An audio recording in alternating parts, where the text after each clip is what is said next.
Yes, Miss Ezra. She's making you. She's making you the Okay. co-host. I just had a Okay. talk with her. Might take 1 minute. It's okay. Okay.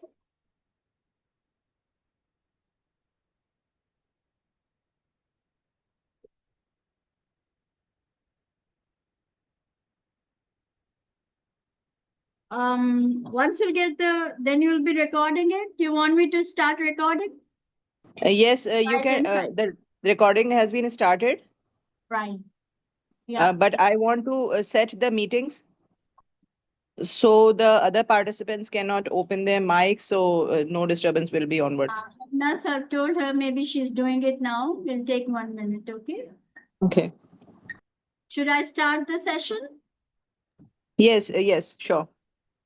Okay, I'm just starting it over here. Hello, Aarti. Hello, Jan. Welcome here. We are so Hello. happy to have you over here on such a great session. So what I'm going to do, Aarti, is going to introduce you briefly, and then you have to tell about yourself. And same for Jan. We are going to do it, then he'll share because whatever you're doing right now, maybe it's not in the profile. So we'll share whatever you have been doing.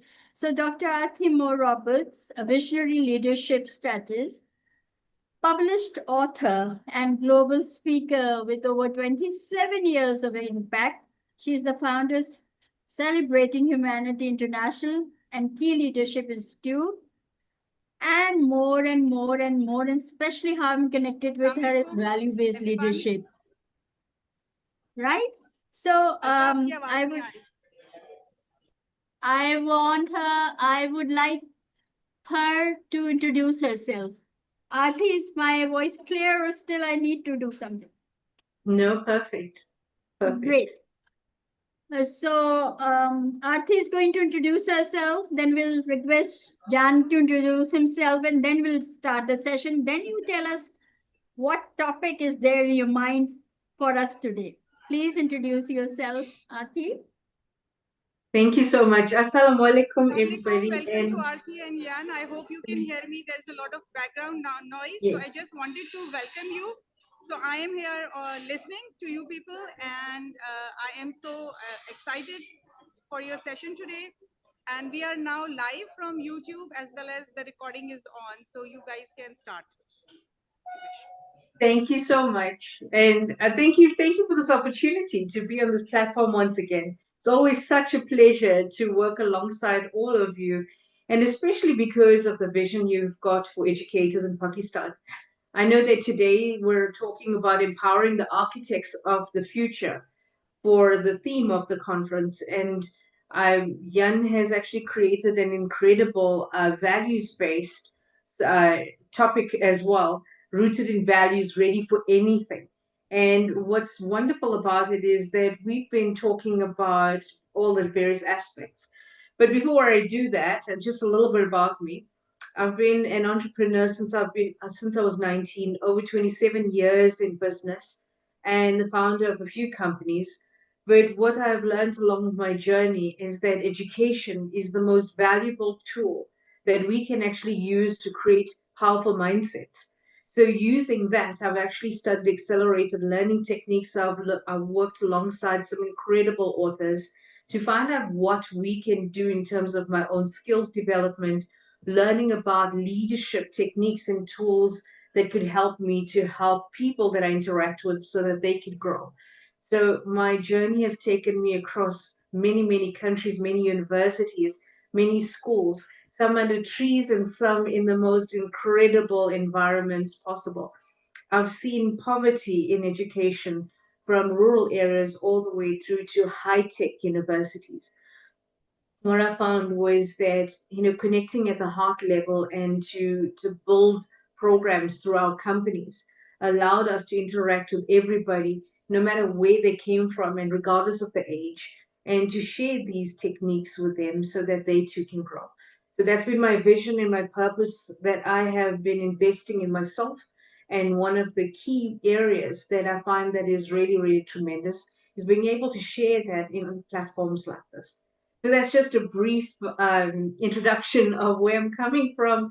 And more than that, I'm curious about the world. I'm excited to learn continuously every single day. I'm always learning something new. And I find that that is the biggest gift that I could give to myself, is to be a lifelong learner. And so I look forward to learning from everybody on this platform as much as I'm going to share some of my experiences. So I'm going to hand over to Azra, because then we can introduce Jan as well. Yes, Jan. So welcome over here. We have been waiting to listen to you, what you will bring. So Jan, you are an international certified leadership coach, DISC behavioral analysis consultant, and a keynote speaker, a long-standing member of the Maxwell leadership team, and Les Brown Platinum speaker. And you have multiple talents in you. So we want to hear from you what else you have been doing and how you're going to share things today. Please go ahead, Jan.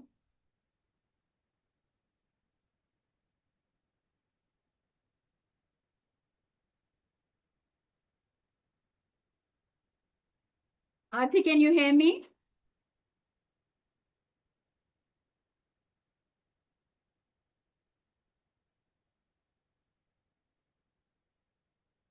Lubna, could you proceed, please?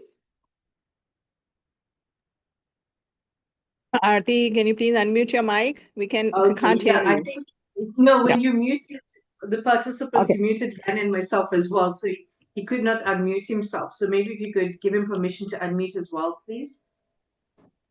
Okay, we will just double check them. Don't worry, Jan, you have a right to speak too. Yes, and here I am. Yeah, Salam, you are. everybody. That's so Yes, great. thank you very much. I mean, it's a live show, as they say, so these things can happen, and I'm glad that I don't have to lip read, or people have to lip read for me. But it's always, like Aarti said, it's a pleasure to be on this platform for many reasons. We've especially Aarti, but we've walked an amazing journey already with Rafia Mudassir, and to watch what she has done and what she is doing and what she wants to do is absolutely amazing. So for us, it's just a privilege to be a tiny little part of it and come back in this platform and talking to especially values today. I created a talk called The Future-Proof Leader, anchored in values and ready for anything. And I changed that around a bit, and that's where the theme came from. But I mean, I've had the pleasure to travel around the world for many years. I was in the oil industry for 30 years. I did a lot of training, and I've also been involved in personal development since I was 17, as well as martial arts. And it's strange when I realized in 2009 what coaching was about. When I started my coaching journey, I actually realized I'd been coaching for 25 years, because that's how I used to work with people all the time. I asked. And as Aarti, it's all about being curious, wanting to know how people think, and then being able to assist them and maybe change their thinking sometimes, because everything begins with a thought. But it's just so wonderful having walked that journey. And for me, values-based leadership is something that's a story for another day, but it's something that changed my life completely when we helped start a transformation of an entire country.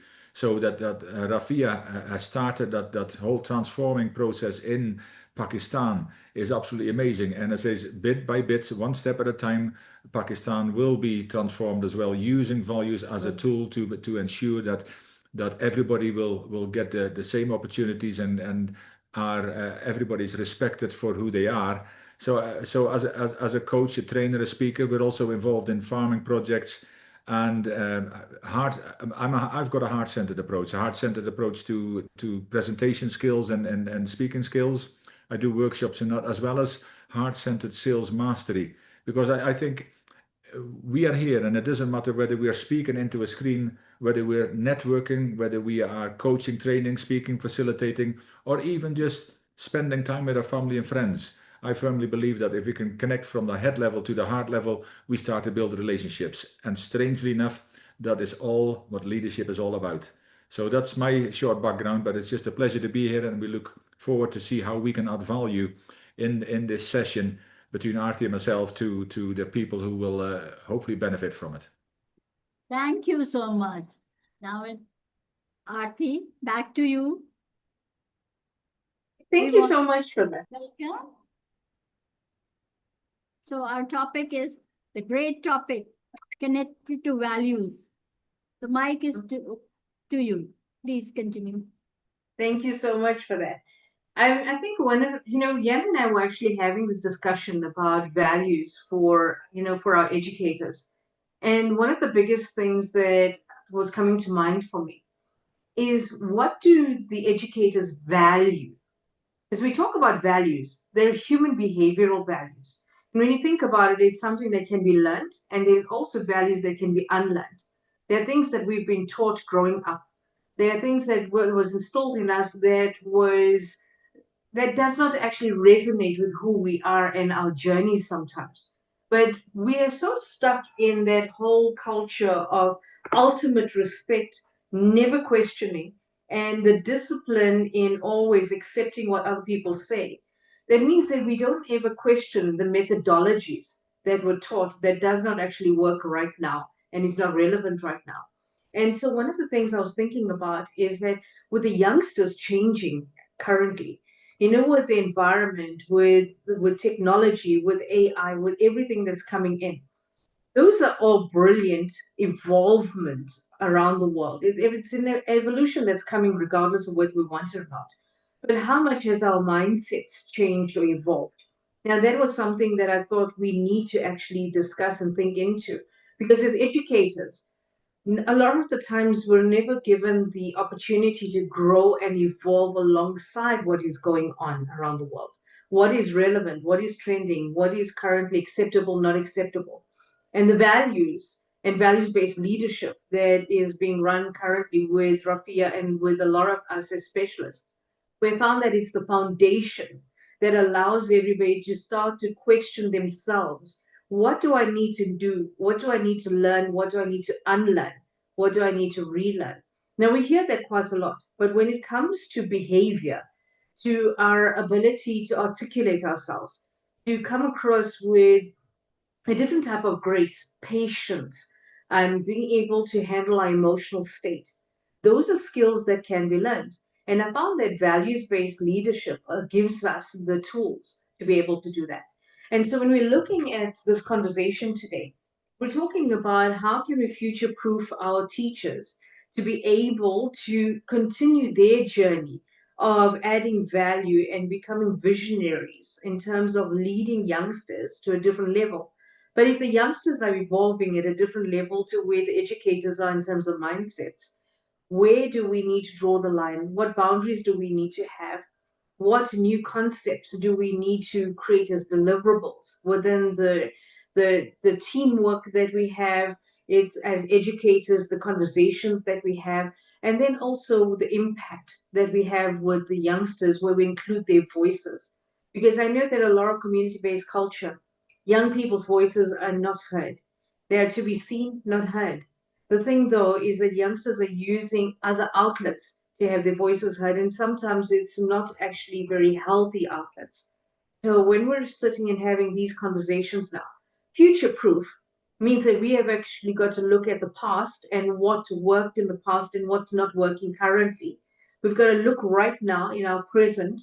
What do we need to realign and adapt in order for us to evolve into future-proofing us as educators, as the education level needs to evolve, curriculum needs to change and adjust. And then that actually adds massive value to the youngsters that we're helping to grow into visionary leaders as well.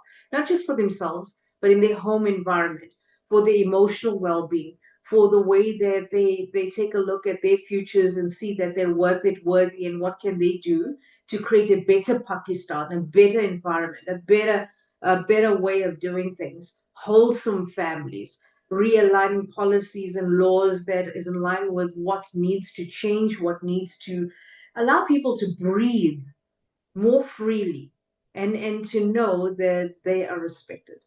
So I think, Jan has actually done so much in this with some of his keynote talks and also with his research and the articles that he's writing with his newsletters on LinkedIn, which is really powerful because I'm learning quite a lot from him as well.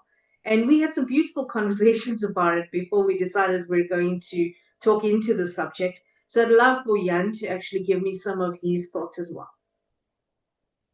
Yes, thank you, and that's a great start to this session. And yes, I think, you know, as far as teachers go as well, I mean, a lot of people have an idea that teachers are just builders of knowledge, but what they really are is builders of people, of the future generation. So, you know, Aarti's already touched on a variety of areas of how a teacher can become future proof. And as the title said, it's got to be rooted in value, because when you're rooted in values, when you've got a foundation built on values, you will be ready for everything, not just in the good days, but also in the days that are challenging. Because I think a lot of teachers, they might still be smiling on the outside. They might even show up and be glad that they lead a classroom. But how many are just completely exhausted, disconnecting, and wondering if it still matters? And that's a serious question, because, you know, teaching, I think, is like many other professions, is a calling for many people, and to see that calling getting chipped away at around the world, I think that passion and that hope and that respect that teachers deserve should be back in every teacher, in every classroom, and in every boardroom. People should realize that you know, teachers are the builders of people of tomorrow. And and everybody blames teacher for their child being on the wrong side of the fence, or being wayward, but it's not about that. I mean, we all have a responsibility, first and foremost, of parents, but teachers have a great opportunity to build our future leaders, the future. And as a teacher, it's not just what you do, but also who you are. That is the real anchor in building this and shaping the future generations. And that is where I think, you know, sometimes we need to ask ourselves some serious questions. You know, I mean, look in the mirror and I said, you know, what am I doing? Why am I here? What can I do better? And how can I ensure that? Who knows? And I've talked into the butterfly effect. Basically, that we might do things just now that we will never see in our lifetime, but in future lifetimes, things. And there's some beautiful stories about it. Things will develop because we have walked this journey. We have been here. And you as teachers, you might right now have a new Einstein, have a new Martin Luther King, a new leader of Pakistan in your classroom. But the thing is, we don't know yet, and they don't know yet. But how? And you might never know. But I think, instilling basic human values in them, to show them that to accountability, to show them respect, to show them the basic values that we need, not only in our classrooms, that we need in our life, that we need in our businesses, in society as a whole, that largely, unfortunately, around the world are lacking. But to instill those, as well as all the knowledge that you get. Because I think another thing that has come looking lately is AI, of course. So I mean, the knowledge can be at students' fingertips just like this at the moment. So building the children into leaders of tomorrow becomes even more important. You know, what do you think, Aarti? Well, you know, you've touched on some incredible stuff there, and what is bringing to mind here is adaptability and growth mindset. You know, and one of the things that I was talking about is that mindsets need to change and evolve. But it does not mean that we've got to lose the respect that we have as people.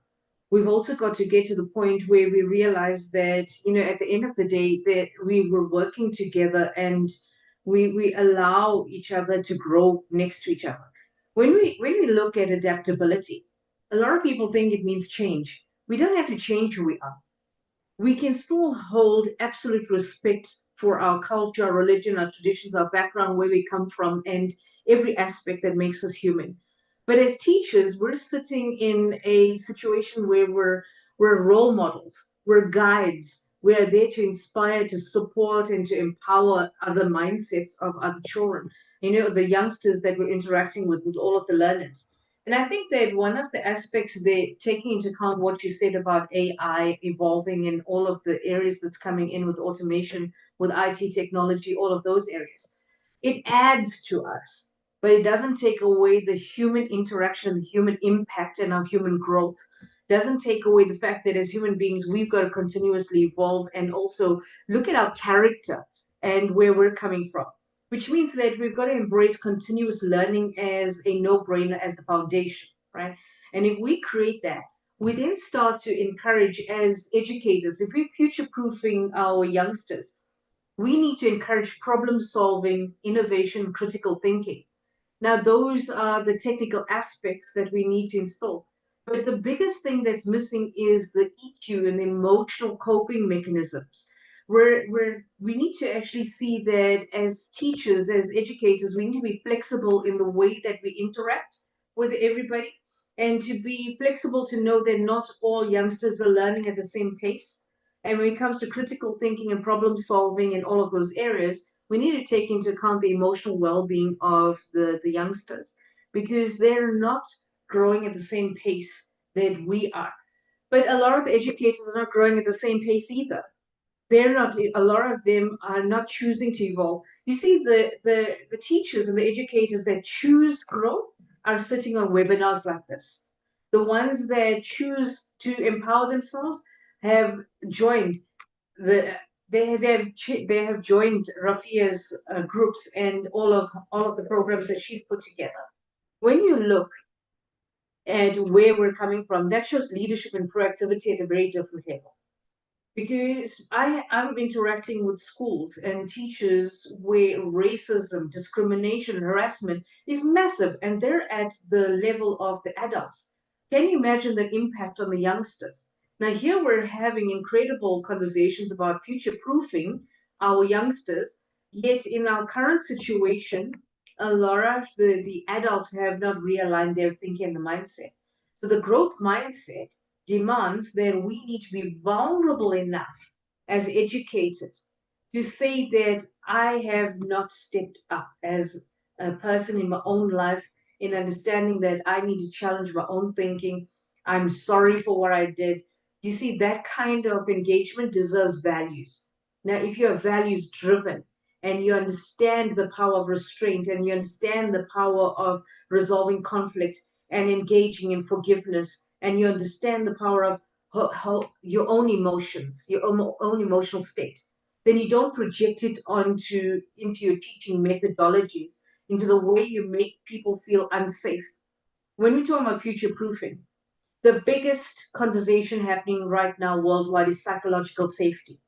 What that means is that when we are in a position of power, we need to make the whole environment that we're in psychologically safe, so that anybody can come up to us and be vulnerable enough to say, I don't understand, I'm not sure what you meant, please help me, please guide me, please support me.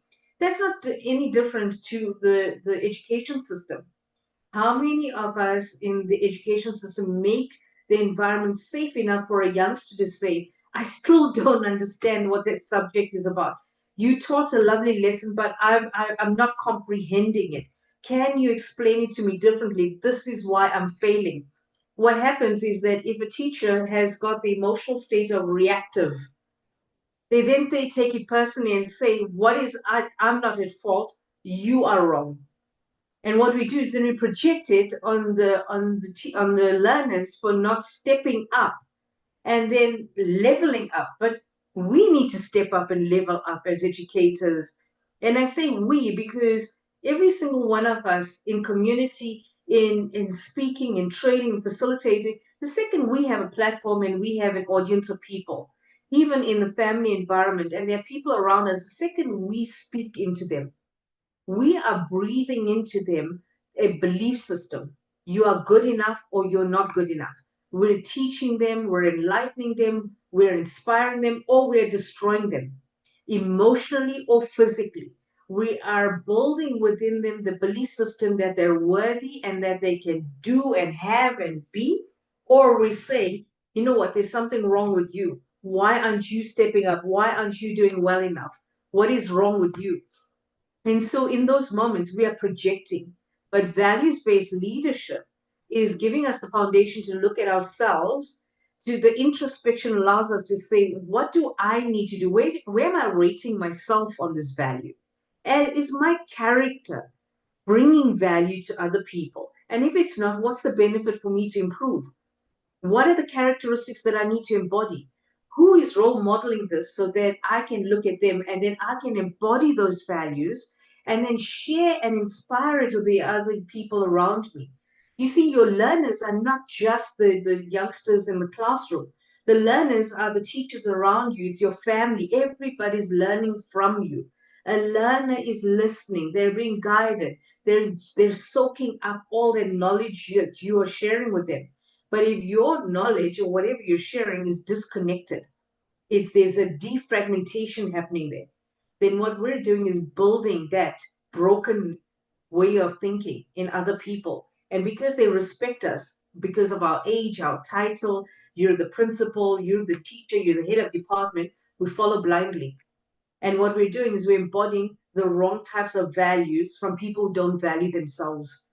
And so what we got to do is take a step back and say that as an educator, if I want to future-proof the youngsters' ability to be visionaries, I also need to current-proof my own thinking and build a mindset that allows me to then engage more meaningfully.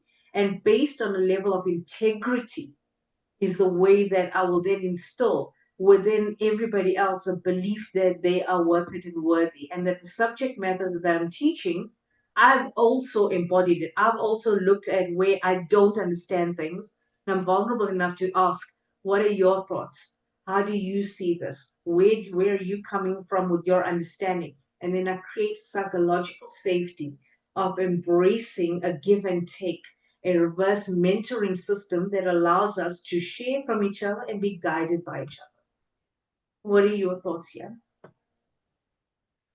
Wow, yeah, and again, so much value coming here, and anybody who's listening in to Dr. Aarti, I hope they've got a pen and paper, because these are nuggets that we need to take with us if we want to future-proof ourselves. And I say ourselves because Aarti also talks about the we, because I think we are all teachers. We are all teaching some people some things. It's not our profession, but I mean, we all need to take that responsibility and accountability that we show the right things, we show the right values, we show every single day we walk that walk, because even as values-based leadership facilitators or specialists, we cannot just teach and then as soon as we walk away from the classroom or from the people that we're educating in one form or another, and then all of a sudden they see us do other things, because what we say is not half as important as what we do. And people will see what we do and they follow what we do more than what we say. So it's very important. And things like sometimes the pressure actually builds up, and people say, well, pressure builds a foundation, and it never does, or it builds your character. It actually reveals it. So at any time we need to embrace the values, because and these values aren't just wonderful motivational posters. We can say, okay, we're now we've got values. Sometimes you walk into a big corporate and you see the beautiful values hanging on the wall, and you ask a CEO or anybody really what they all are. First of all, they have no clue what they are. It's lovely to have, and maybe one or two people decided what these values would be, and for the rest of it, if they don't know what they are, they certainly don't understand them. And that's where values-based leadership is, and it's basically values-based teaching as well. It's not just leadership.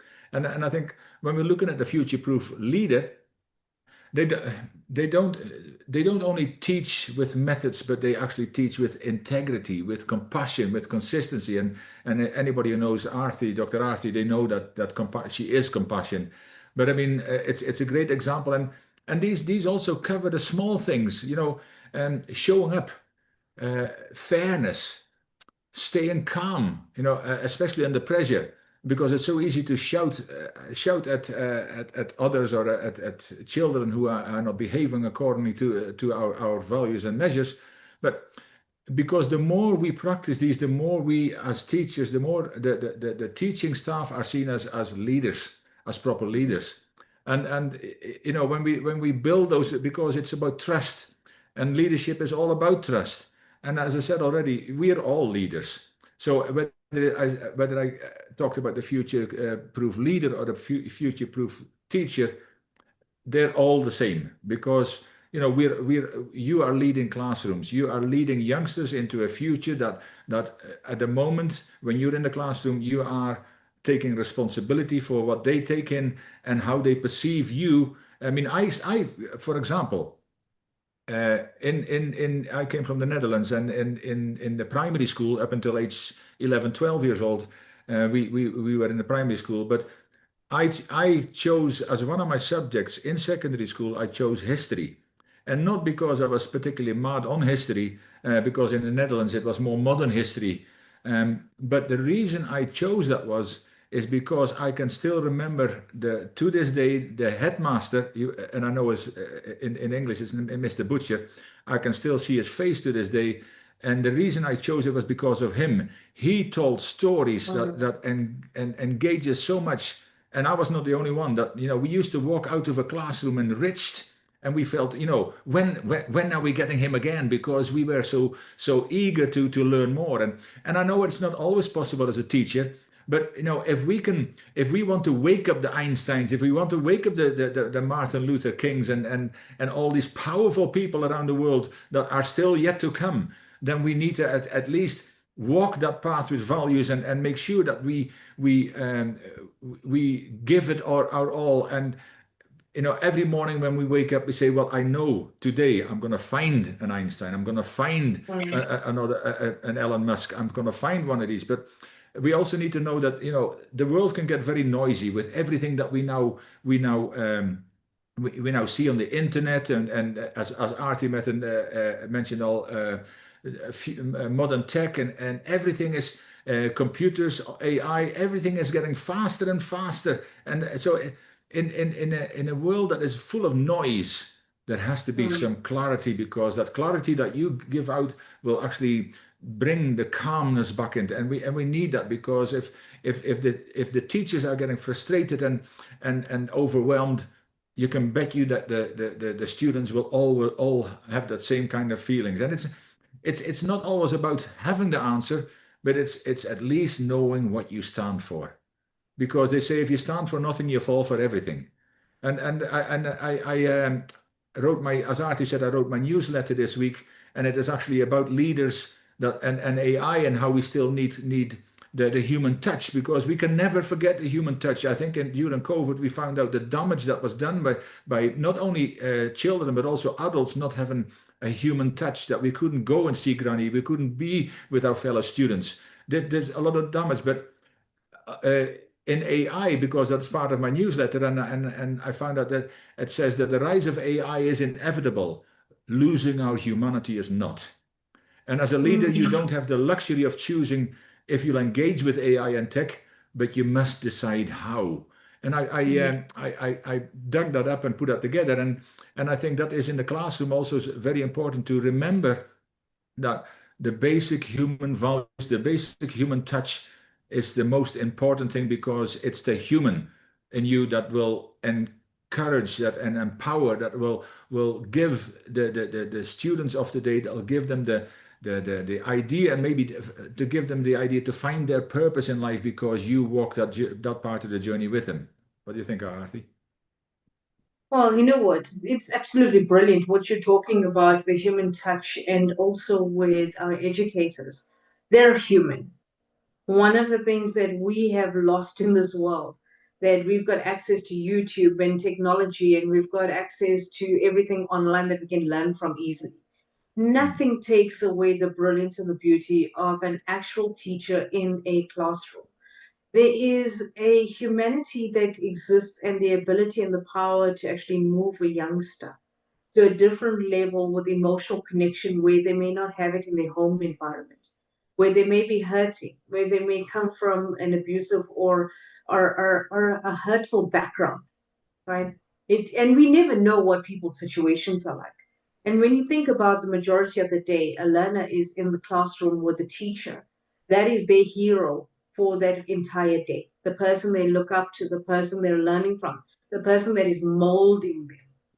And I say that molding them because we're talking about empowering the architects of the future.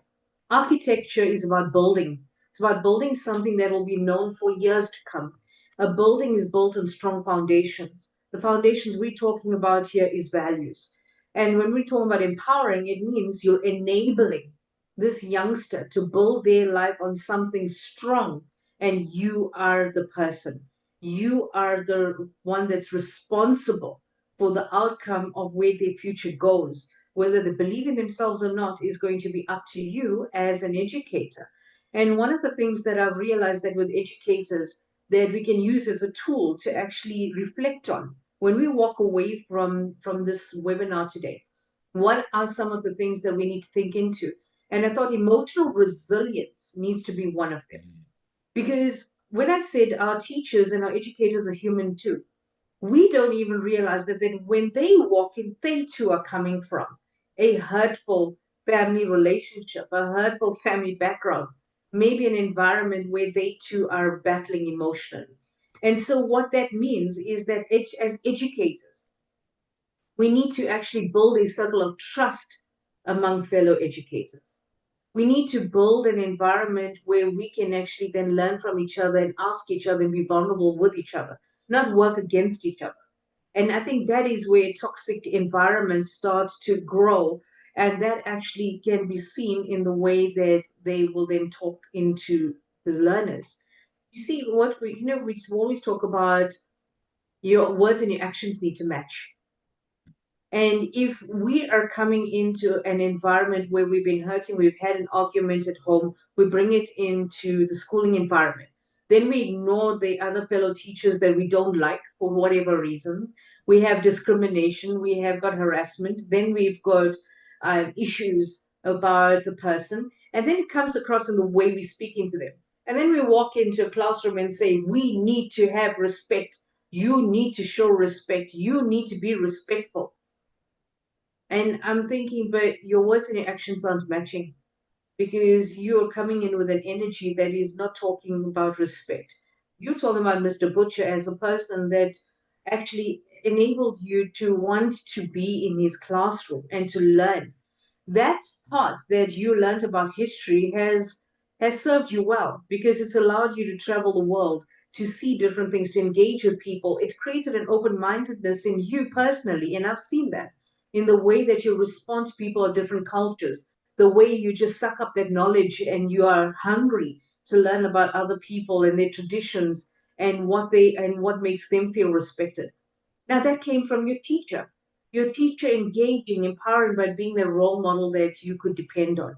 The person that actually said to you without saying a word is that you are welcome. And I think that resilient teachers build resilient classrooms. And if they had the coping mechanisms and the ability to grow with each other, then you would have a way more nurturing environment to be in. When we talk about psychological safety, the level of the HODs, the teachers where the teachers hang out in their lounges, that too needs to have psychological safety. Because while we're trying to future-proof these youngsters, we have got people who don't like each other, don't respect each other, don't understand each other. So how then will we as a team of educators work together to help a youngster that is battling? Because you will find that in some systems, in different classrooms, this child is growing, they're successful, they're prospering, they're happy, they're vibrant. Then they go to another teacher's classroom and they just go into themselves, they lose themselves, they go in with fear. Now who is to blame? And if we are future proofing, we are future proofing an entire system, we need to actually be honest, blatantly honest enough to say we are those toxic educators that actually need to look at ourselves instead of always picking on the ones that are the hard workers that are doing everything.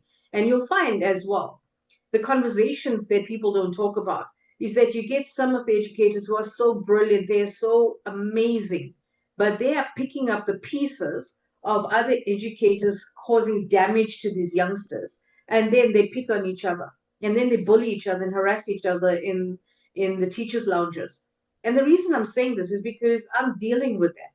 I've been dealing with that over 20 odd years of being called into schooling systems, not because the children are failing, that is a symptom. The cause is the disconnect that the educators have amongst themselves. And if we're going to be sitting on these platforms, let's be honest and say to each other, I too am responsible for some of the destruction of why youngsters are not growing, why they're not evolving, is because I, as a role model, have not looked at myself and what I need to realign. And with the values-based leadership, it actually allows you in a safe environment to look at your growth, to look at what you need to do differently. And how am I going to practice this value this week to show that I'm embodying this? I'm embodying the lessons myself, because then I too can then become a person that is vulnerable enough to say, I did not know. I'm sorry for what I did. I'm realigning. I can transform. Change only happens when we embody it, we show it, and then we actually can be the role model that everybody says, H, that is actually the truth. It can be done. I'm seeing this as an actual example. And then it's no longer let's talk about how I can inspire you to change. No, it is because I am changing. We can change together, if that makes sense.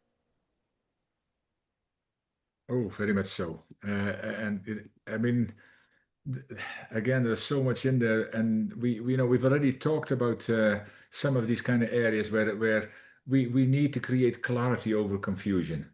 I mean, there's a few C's that come looking, and if I asked you, anyone in the room or on YouTube or listening just now, any of the three values, if there is three values that you could mention that you think you embody, that you show the world, would your students see those in you every single day?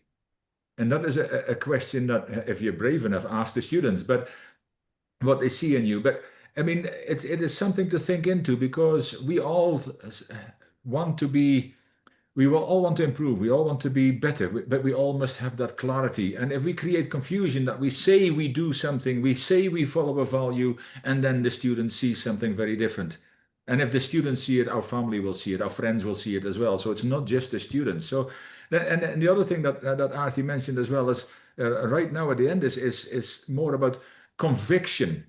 And I think that it's another C, conviction over compromise. Because there is going to be moments in a teacher's life when it would be so much easier to just remain silent. But silence sometimes costs us a lot. Silence will come at a price. I've got a quote that I believe in a world where people are inspired to use their voice and lead rather than suffer in silence and follow. That is my quote I created and I love that, because I think that is what we need sometimes. Sometimes we need to say the things that we would rather not. And I'm not meaning to shout out over people, because conviction has never lied. Conviction talks into consistency. And it talks about integrity, that people say integrity is doing what you need to do when nobody's watching. I would go a lot further than that.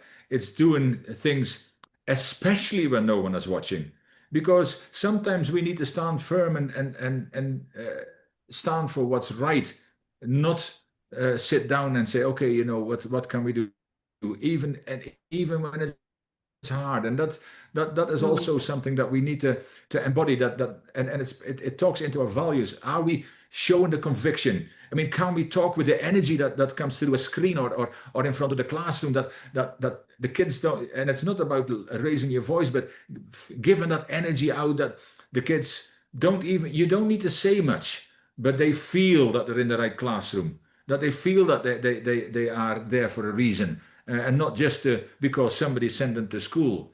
And again, another thing is, and another one that came to me also is connection, and to have connection over control, because students, and that example for Mr. Butcher was probably perfect here, because students don't remember perfect teachers, they remember the ones who made them feel seen. And that's what Aarti mentioned there. I hadn't thought about it there. She actually said that, it's probably the reason why I chose it, not just because of the stories, but he talked so much into us that when we walked out of that classroom, we felt that we mattered because we felt he talked to us personally, you know, and that's because when we look at it, control might get you some compliance. You know, everybody needs to do what they need to do. We follow the rules, and I'm not saying don't follow the rules, but connection actually starts to build confidence. And by doing so, we will empower our students, and we will trust their growth journey as they will trust us to help them with their growth journey. Artie, what do you think? And I don't Rafia's know. had her hand up for a bit, so I just want to Okay. double check Yeah. if there's something she Yeah, would Just like one. to say. and you're very, very right. The thing is that we have to do the right things. And being teachers, I think teachers need to be the most honest people, and they need to look at the situation. They need to look at the circumstances, not only of students, but also the school, the locality.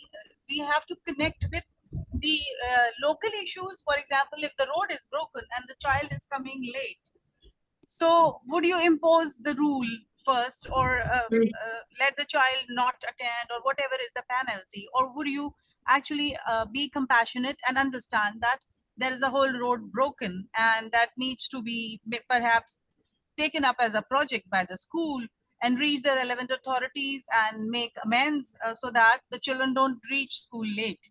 So while you have to be a person who follows integrity and follow the rules and regulations, you also have to make the connection. As you said, you have to make connections to the situations, the circumstances, what is happening around you, and how that is impacting your students, your colleagues, your even the management team. Because this is what happens. Whole school is a dynamic community, changing every day, and moods and different people, their emotions. So we have to make sense of it as a whole uh, while taking decisions in our classrooms. Thank you. Thank you so much for that. And it makes so much sense, because one of the things that I wanted to actually talk into is, what you're saying is that the teachers need to model the values that they want to instill in the youngsters.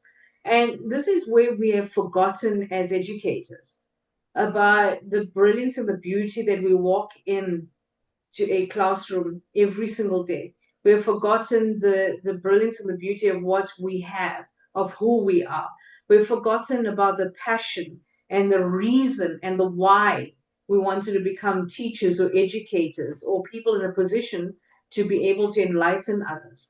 And I think, modeling the values you want to see in your students, as Jan was talking about earlier as well, means that we've actually got to upgrade our thinking and create classroom rituals that reinforce character and compassion.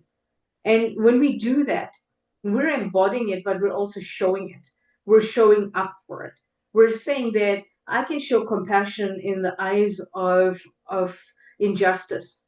I can understand where you're coming from, but here are some of the ways that you can actually resolve it with the emotional state, with the skills that we can teach you, by me holding space for you and listening, not talking over you, not being judgmental, not asking what is wrong, not picking on why your clothes are not ironed. Maybe I need to take a step back and ask what is going on, and keep quiet and listen.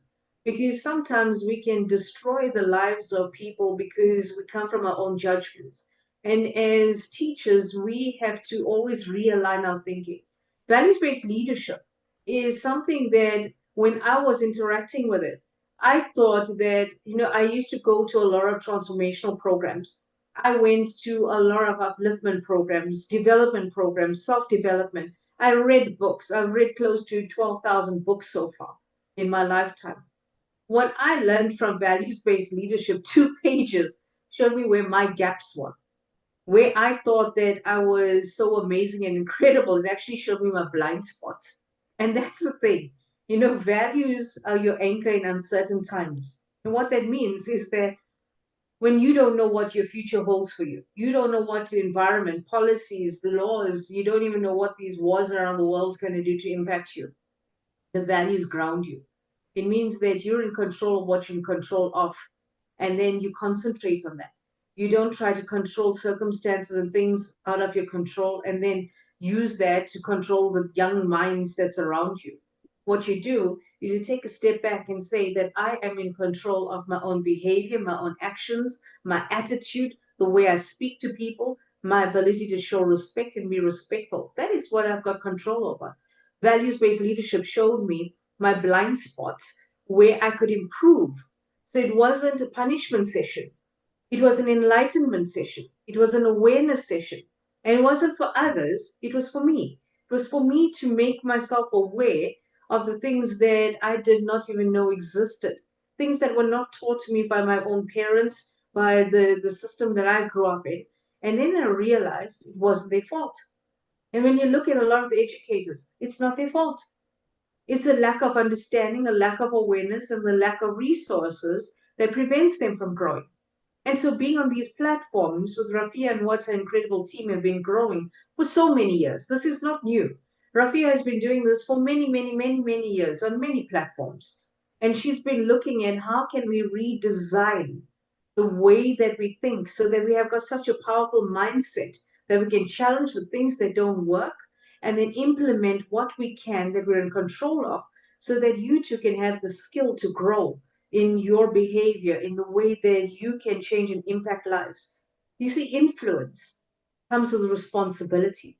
When we step into a classroom, our ability to influence the trajectory of the way that a youngster will grow, it deeply resonates with where we see ourselves as human beings. And when we take a step back and just be thoughtful, be gentle with ourselves, we then realize that we need to actually grow on a very different level.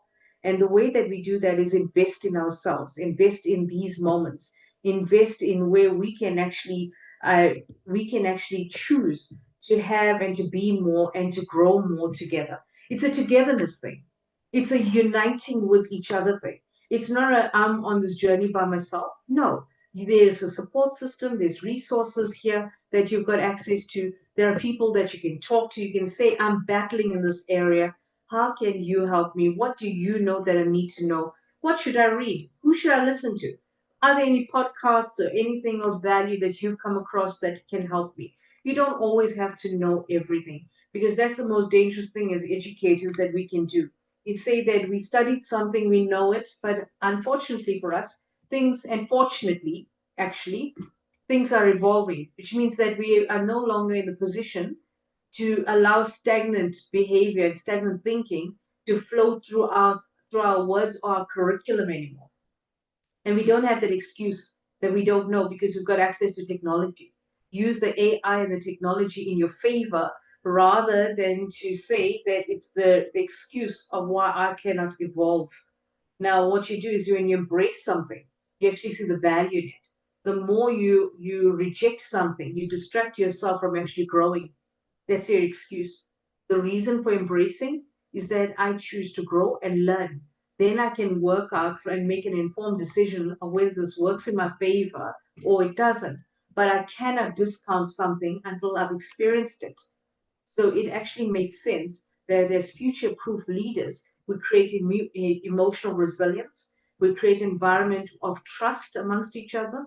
We embrace guidance and support from each other and with each other.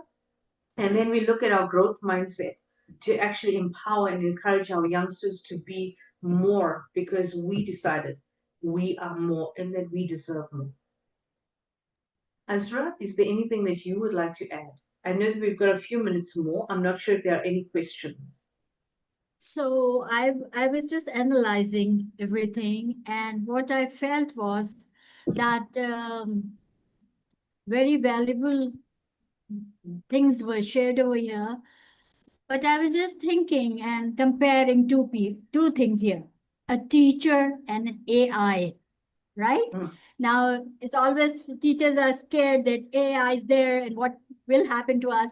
So I was analyzing, I realized that teachers have got values, but AI doesn't.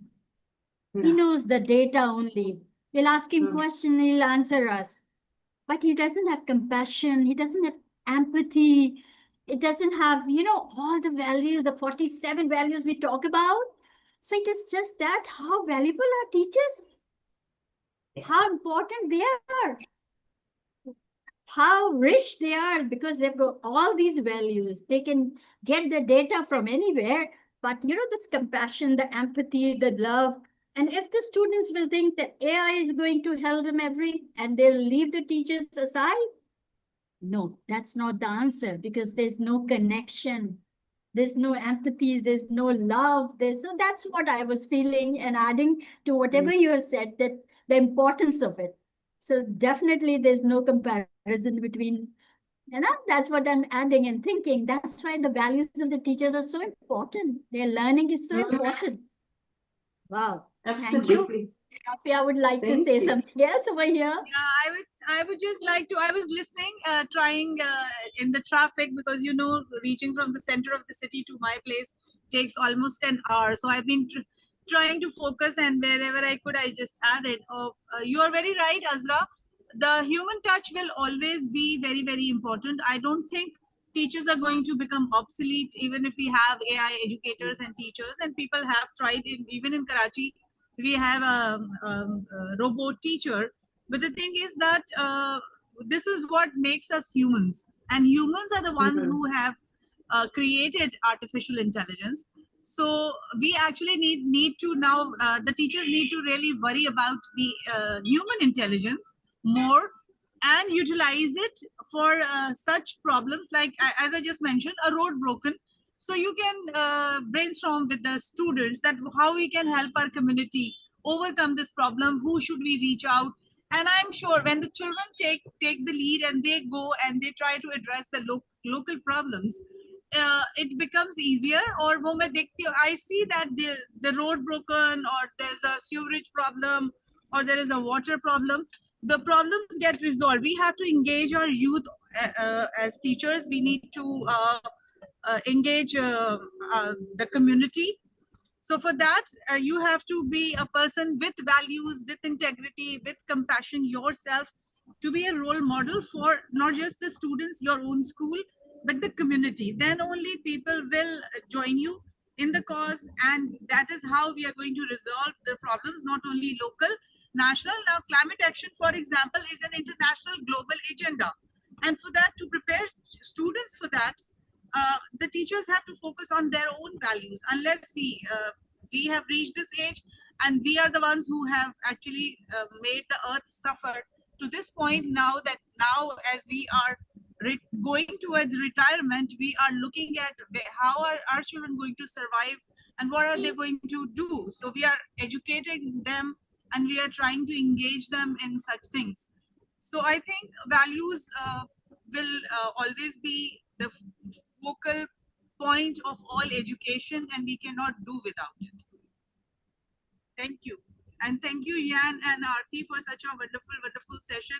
And that's what I wanted, because in our postgraduate certifications also, we do talk about values, beliefs, and attitudes, because our values and our beliefs impact our attitude towards different things. And unless we are aware of them, that what is my belief, why I am punishing a student, why I am reprimanding a student, why do we have assembly in the school, why do we do the softboard displays, why do we engage students in extracurricular, unless we know what our beliefs are, because most teachers go by the way their teachers have taught them.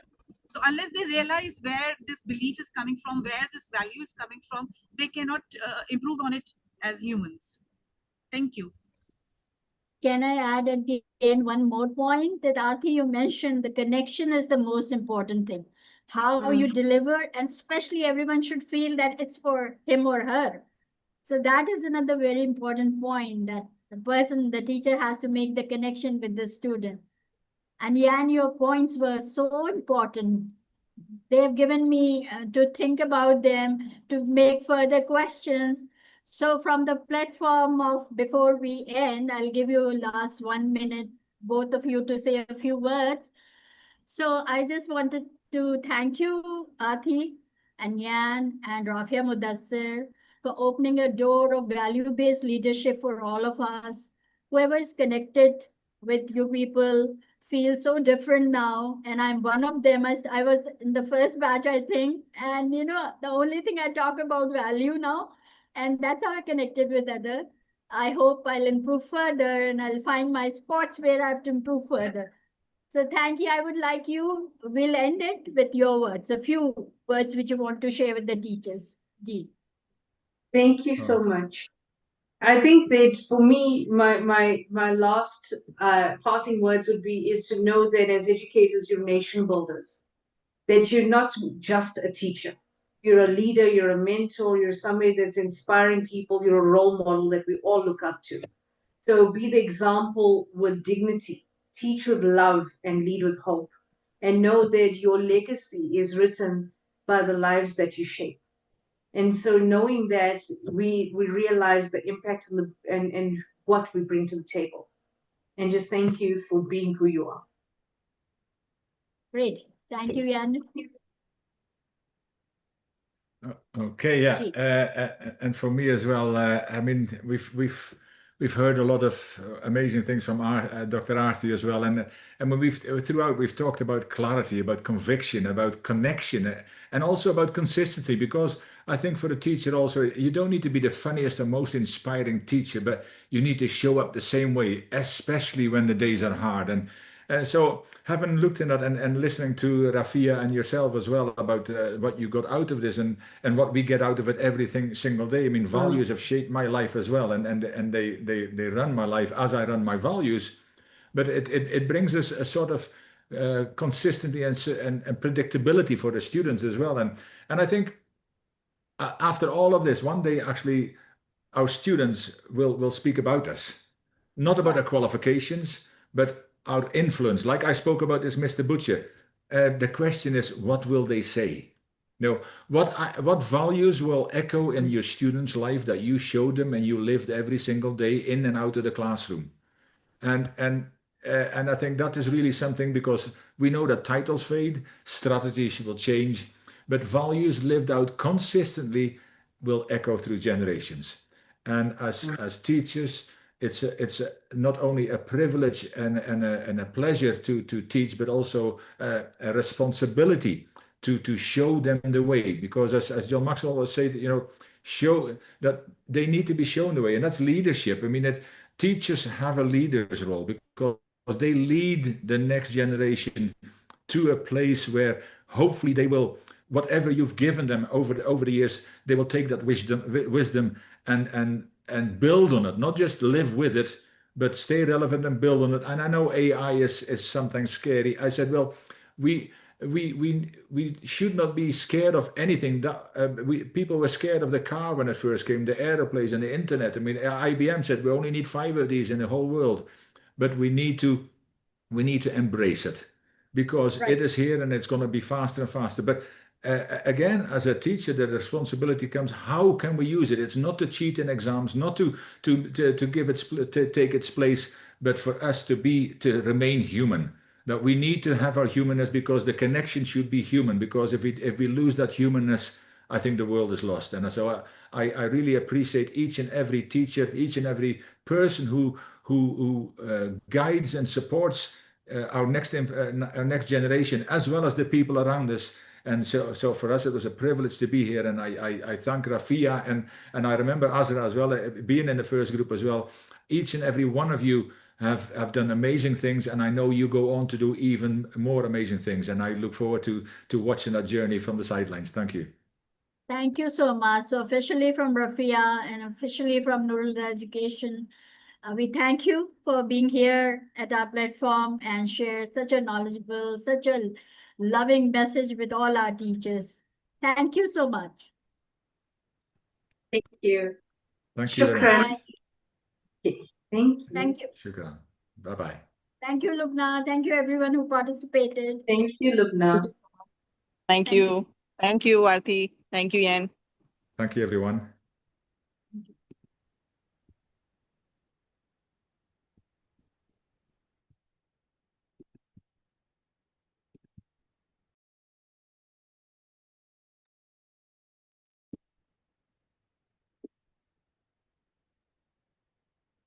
Assalamu alaikum, everyone. And that was the very insightful session from Dr. Aarti Moore and the Yan Robert. And here is another one more session with Ms. Fatma Ghaffar. I would like to invite Ms. Fatma Ghaffar and to share her knowledge and insight with us related to the teaching practices. Welcome, Ms. Fatma. Are you here? Assalamu alaikum.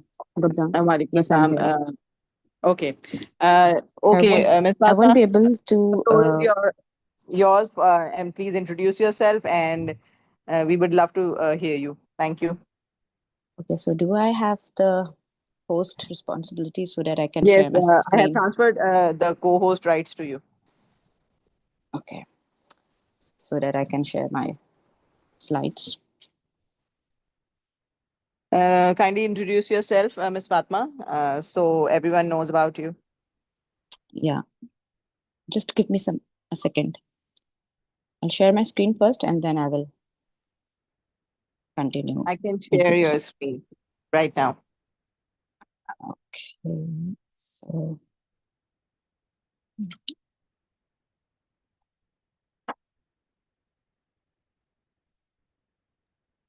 Is it okay? Yes, visible, clearly visible. Okay, Assalamu alaikum, everyone. Am I audible?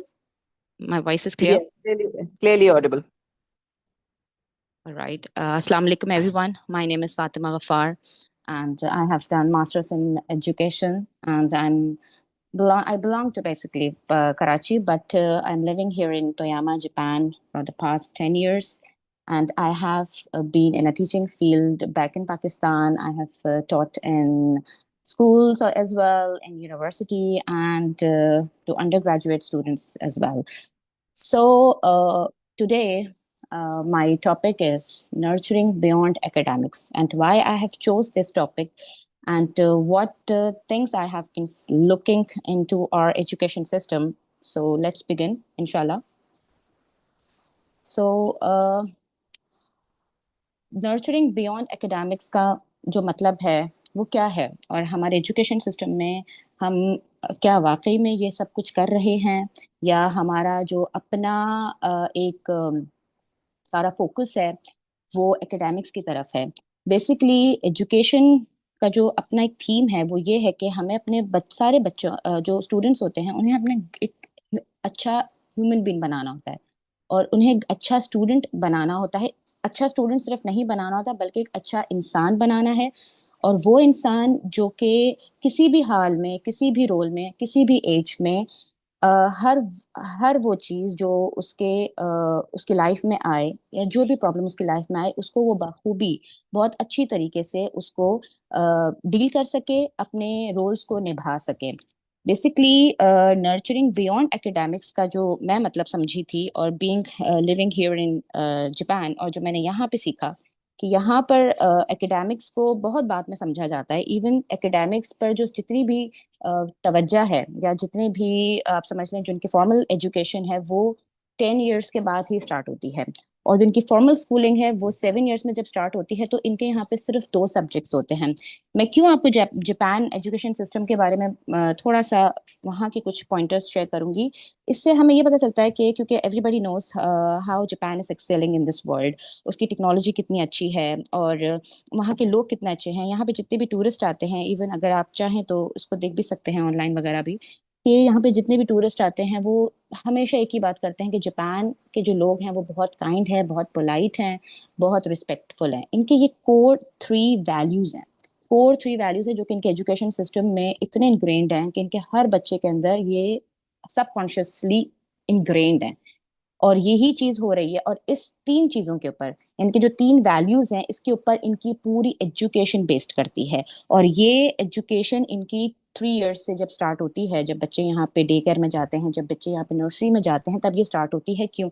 और ये लोग ये समझते हैं, जो इनके अपने जो एजुकेशन ऑब्जेक्टिव्स हैं, वो ये कहते हैं कि जब तक के बच्चे के अंदर वैल्यूज नहीं होंगी, जब कोई भी इंसान है, जब वो अपने अंदर से बाय हार्ट वो एक कॉन्फिडेंट, एक कंपैशन नहीं होगा, तो वो एक्सेल नहीं कर सकता अपनी जिंदगी में। और यही वजह है कि जब ये लोग बड़े होते हैं, जब जापानीज बड़े होते हैं, जब यहाँ के जो बच्चे बड़े होते हैं, तब उनके अंदर हर वो चीज़ होती है जो हर वो टूल सेट उनके पास होता है, बिकॉज उनकी एक होलिस्टिक डेवलपमेंट शुरू से होती है।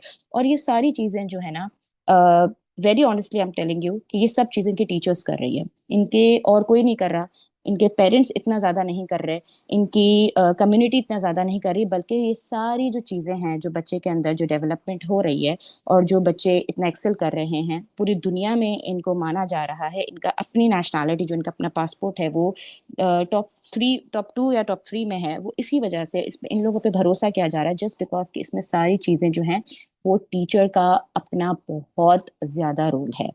अच्छा, एक और चीज़ के ये किस तरह से हो रहा है, हम इंशाल्लाह इसको और डीपली समझते हैं कि इसकी why it is important. And अगर हम एकेडमिक्स को ही, सिर्फ ग्रेड्स को, सिर्फ एग्जाम्स को ही सिर्फ अपना फोकल पॉइंट बनाएंगे एजुकेशन का, तो क्या खराबियां आ रही हैं वो तो हम सब देखते ही हैं अपने एजुकेशन सिस्टम में। क्योंकि ऑब्वियसली मैं खुद पाकिस्तान से हूँ, मैंने पाकिस्तान कराची से एजुकेशन रही है मेरी, और मैं यहाँ पे मेरे जो बच्चे हैं वो यहाँ एजुकेशन सिस्टम में है, तो मैं अपने और उनमें एक बहुत वाज़ा जो एक कंपैरिजन है वो देख सकती हूँ कि बहुत ज़्यादा एकेडमिक्स के ऊपर जब हमारे स्कूल्स ने तवज्जो दी, हमारे टीचर्स सिर्फ और सिर्फ ग्रेड्स और मार्क्स के पीछे हम दौड़ते रहे, तो हमारे अंदर क्या कमियां रह गई। और अगर ये चीज़ ना होती, और अगर ये चीज़ इतना ज़्यादा ग्रेड्स और असेसमेंट्स के ऊपर फोकस ना होता और किसी और चीज़ पर होता, यानी कि वैल्यूज़ पर होता, होलिस्टिक डेवलपमेंट पर होता, तो इसके क्या फ़वाइद आते। इंशाल्लाह इसको मज़ीद और देखते हैं आगे चल के।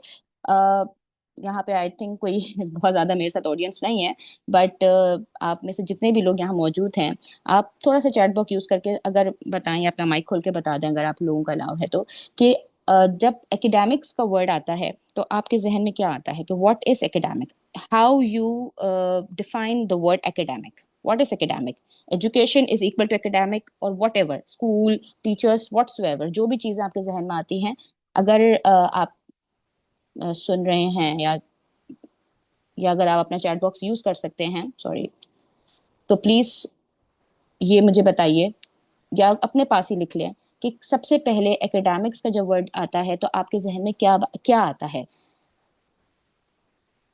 चलिए, अच्छा, this is not the correct answers, थोड़ी सी मिस्टेक हो गई मुझसे, but exams, limited curriculum, grades and school subjects, यही चीजें हम एकेडमिक्स को डिफाइन करने के लिए लेते हैं।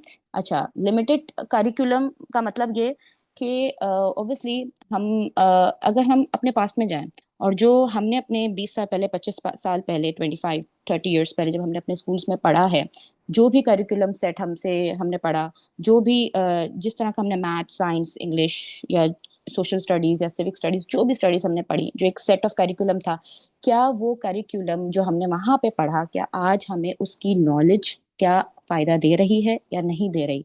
ये बहुत बड़ा एक क्वेश्चन है कि हम समझते हैं कि हम अपने बच्चे को करिकुलम के नाम पर हर वो चीज़ दें, बिकॉज हमारा करिकुलम बहुत लिमिटेड है और अब जिंदगी बहुत आगे चली गई है। और अब जब ये कोविड आया उसके बाद से हमने सबने देखा कि बहुत सारी चीज़ें थी जो कि बहुत मैटर करती थी, हम समझते थे कि हम इसके बगैर नहीं चल सकते, लेकिन ऐसा कुछ भी नहीं हुआ। कोविड के बाद जब हर चीज़ ऑनलाइन चली गई, जब एआई आ गया और चैट जीपीटी आ गया, जब टूल्स और टेक्नोलॉजी बहुत वास्ट हो गई, तो उसके बाद हमने देख लिया कि बहुत सारी चीज़ें बहुत मिनटों में होती हैं। जब लास्ट टाइम यानी कि पास्ट में बहुत चीज़ों में बहुत टाइम लगता था, लोग बहुत स्किल्स अपने सेट करते थे, लिखने में बहुत टाइम लगाते थे, लेकिन अब ये चीज़ें मिनटों में हो रही हैं। क्या नहीं हो रहा, किस चीज में हम ड्रैग हो रहे हैं, किस चीज में हमें प्रॉब्लम फेस हम कर रहे हैं, वो कर रहे हैं हमारे वैल्यूज गिरते जा रहे हैं। हम एज अ ह्यूमन बीइंग हम अपने बच्चों को बहुत ज्यादा कॉन्फिडेंट नहीं बना पा रहे, कंपैशन नहीं बना पा रहे। हर बच्चा जो है, बच्चे, इवन बच्चों की मैं बात करती हूँ, बच्चे डिप्रेशन में हैं, बच्चे जो हैं उनको they are lost, they don't know कि मतलब व्हाट दे आर डूइंग, वो अपनी जिंदगी को किस तरफ लेकर जा रहे हैं। अगर उनसे बात कर ली जाए तो they are clueless, they are lost in their own mind, they are lost in their own world, और इतना अफरा तफरी है उनके दिमाग में कि उनको खुद भी नहीं पता। आज के किसी भी बच्चे को, एक नॉर्मल मैं बच्चे की बात कर रही हूँ, उससे अगर आप बात करें तो वो क्लूलेस है, उसकी अपनी थिंकिंग प्रोसेस ही कुछ नहीं है, उसको पता ही नहीं है कि उसको क्या करना है, क्यों नहीं करना, बिकॉज एक भेड़ चाल लगी हुई है। एक ऐसा लगता है कि बस बच्चे किसी को भी देख रहे हैं और सक्सेस के पीछे भाग रहे हैं, और सक्सेस क्या है दे डोंट नो। उनके अपने इमोशंस जो हैं वो ना तो चैनल होते हैं, ना उन पर बात की जाती है, ना तो उनके अपनी फीलिंग्स के ऊपर बात की जाती है। और सबसे मोस्ट जो जो डिफिकल्ट सिचुएशन है हमारे यहाँ पर वो ये, जो कि एजुकेशन सिस्टम है, यानी कि जो स्कूल्स लेवल्स में जो नहीं हो रहा, जो होना चाहिए, जो स्कूल के बच्चे जो कर रहे हैं, वो ये, अगर उनसे कह दिया जाए कि बेटा आप इस पे कुछ चीज सोच लें, उनसे सोचा नहीं जाएगा। We are making robots, we are producing followers, we are not producing leaders. हम ना लीडर्स बना रहे, बच्चे को सोचना ही नहीं हम सिखा रहे, हर चीज उसके अंदर फिट करते जा रहे हैं और उसको पता ही नहीं, वो अपना आप खोता चला जा रहा है।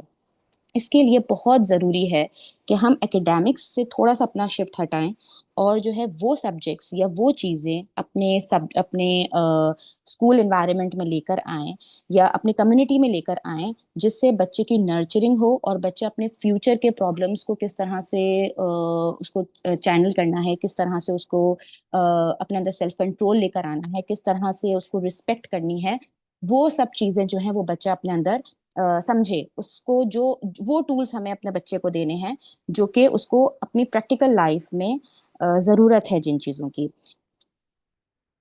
अच्छा, what is beyond the academics? Academics हमने देख लिया कि एकेडमिक्स क्या हो रहा है, जो उसके लिए ज़्यादा बात इसलिए भी नहीं हम कर सकते क्योंकि हमें सब पता है कि क्या हो रहा है, एकेडमिक्स होती क्या है। और उसके बियॉन्ड हम किस चीज़ पर अभी बात करेंगे, मेरी तवज्जो किस चीज़ के ऊपर है और मैं अपने सेशन के थ्रू किस चीज़ के ऊपर जो स्पॉटलाइट है वो अपनी करना चाहूंगी, डालना चाहूंगी कि इस पर एटलीस्ट सोचा जाए, इस लेवल पर जाकर सोचा जाए कि क्या हम बच्चे के कैरेक्टर को बिल्ड कर रहे हैं।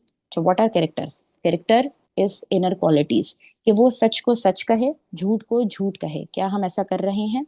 क्या हमारी एजुकेशन हमारे बच्चे का किरदार बना रही है?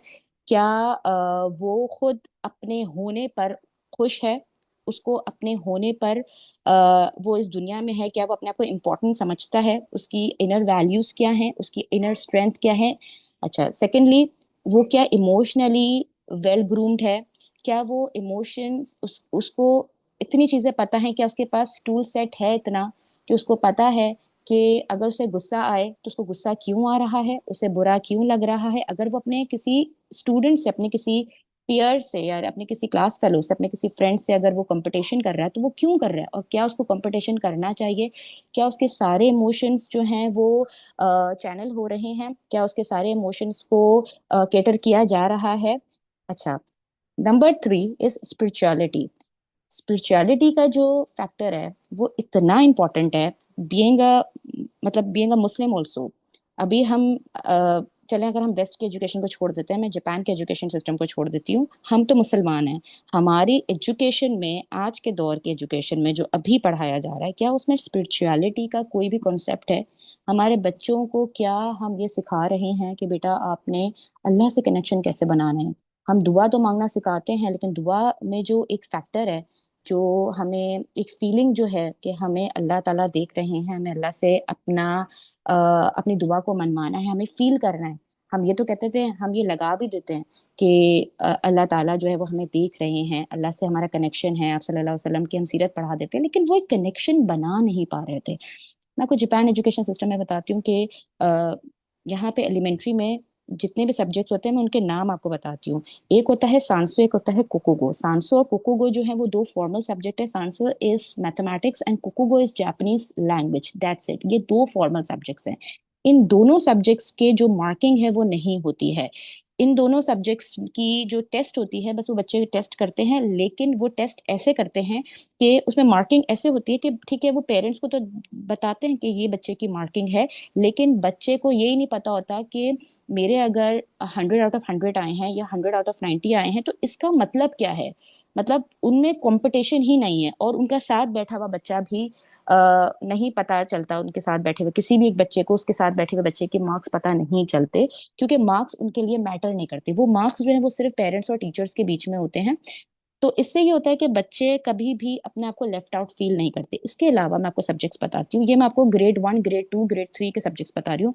एक सब्जेक्ट है यहाँ पे दोतोको। दोतोको is a moral education subject. Secondly साइकित्सु, सेकित्सु, आई थिंक जापानीज में सेकित्सु। सेकित्सु जो है वो जो सब्जेक्ट है that is life skill subject. अब आप सोचें सब्जेक्ट्स के नाम हैं, और एक मॉरल एजुकेशन, एक क्लीनलीनेस का सब्जेक्ट है, एक म्यूजिक का सब्जेक्ट है। अच्छा, म्यूजिक का सब्जेक्ट ये नहीं है कि बस उठा के बच्चों को डांस करवा रहे हैं, नो, वो प्रॉपरली म्यूजिकल इंस्ट्रूमेंट जो है वो बच्चे को सिखा रहे हैं। आर्ट्स एंड क्राफ्ट है, एक जो बहुत इंपॉर्टेंट सब्जेक्ट है, जो कि जब मुझे पता चला था तो मुझे बहुत खुशी भी हुई थी कि अच्छा, और मैंने सोचा कि वाओ, मतलब एक होता है आप एक थोड़ा सा इम्प्रेस होते हैं, थोड़ा सा इंस्पायर होते हैं। एक सब्जेक्ट है इनके यहाँ पे Kyoko. Kyoko it's emotional wellbeing का सब्जेक्ट है। ये स्कूल के सब्जेक्ट्स मैं आपको बता रही हूँ। तो इन इस तरह के जब सब्जेक्ट्स होते हैं तो बच्चे को बहुत प्रॉपरली समझ में आता है कि उनके लिए एकेडमिक्स मैटर नहीं करती, मतलब करेगी लेकिन बाद में करेगी, उससे पहले उनका अपना किरदार, उनकी अपनी पसंद, उनकी अपनी चॉइसेस। इस तरह से ट्रेनिंग होती है कि बच्चे जो हैं वो अपनी चॉइसेस को मतलब इतना बेहतरीन कर देते हैं कि उनके सामने जब दो चीजें लाई जाती हैं वो बहुत अच्छी तरीके से उनको पता होता है कि मैं ये चीज चूज कर रहा हूँ, क्यों कर रहा हूँ। And they are making their students leaders, not the followers. वो फॉलोअर्स नहीं बनाते।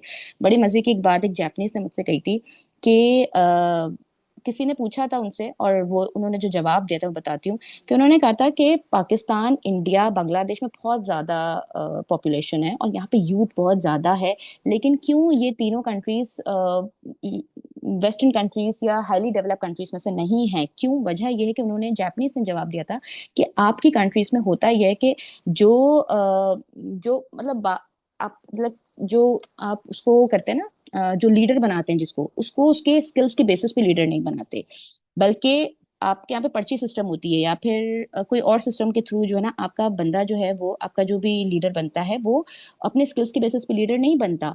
वो लीडर, जो लीडर आपका होता है, वो होता है जिसके अंदर स्किल्स नहीं होते, और जो फॉलोअर्स होते हैं उसके, वो होते हैं जिनके अंदर स्किल्स होते हैं। हमारे यहाँ पे क्या होता है जापान में, कि हम जब ये देखते हैं कि 10 लोग हैं, हमें इस किसी एक को लीडर बनाना है, हम ऑटोमेटिकली जिसके अंदर ज्यादा स्किल्स होते हैं उसको आगे कर देते हैं। हम ये नहीं देखते कि वो बच्चा है, कि वो बड़ा है, उसके पीछे उसकी बैकग्राउंड क्या है, वो फाइनेंशियली कितना स्ट्रांग है, हम ये चीजें कुछ नहीं देखते।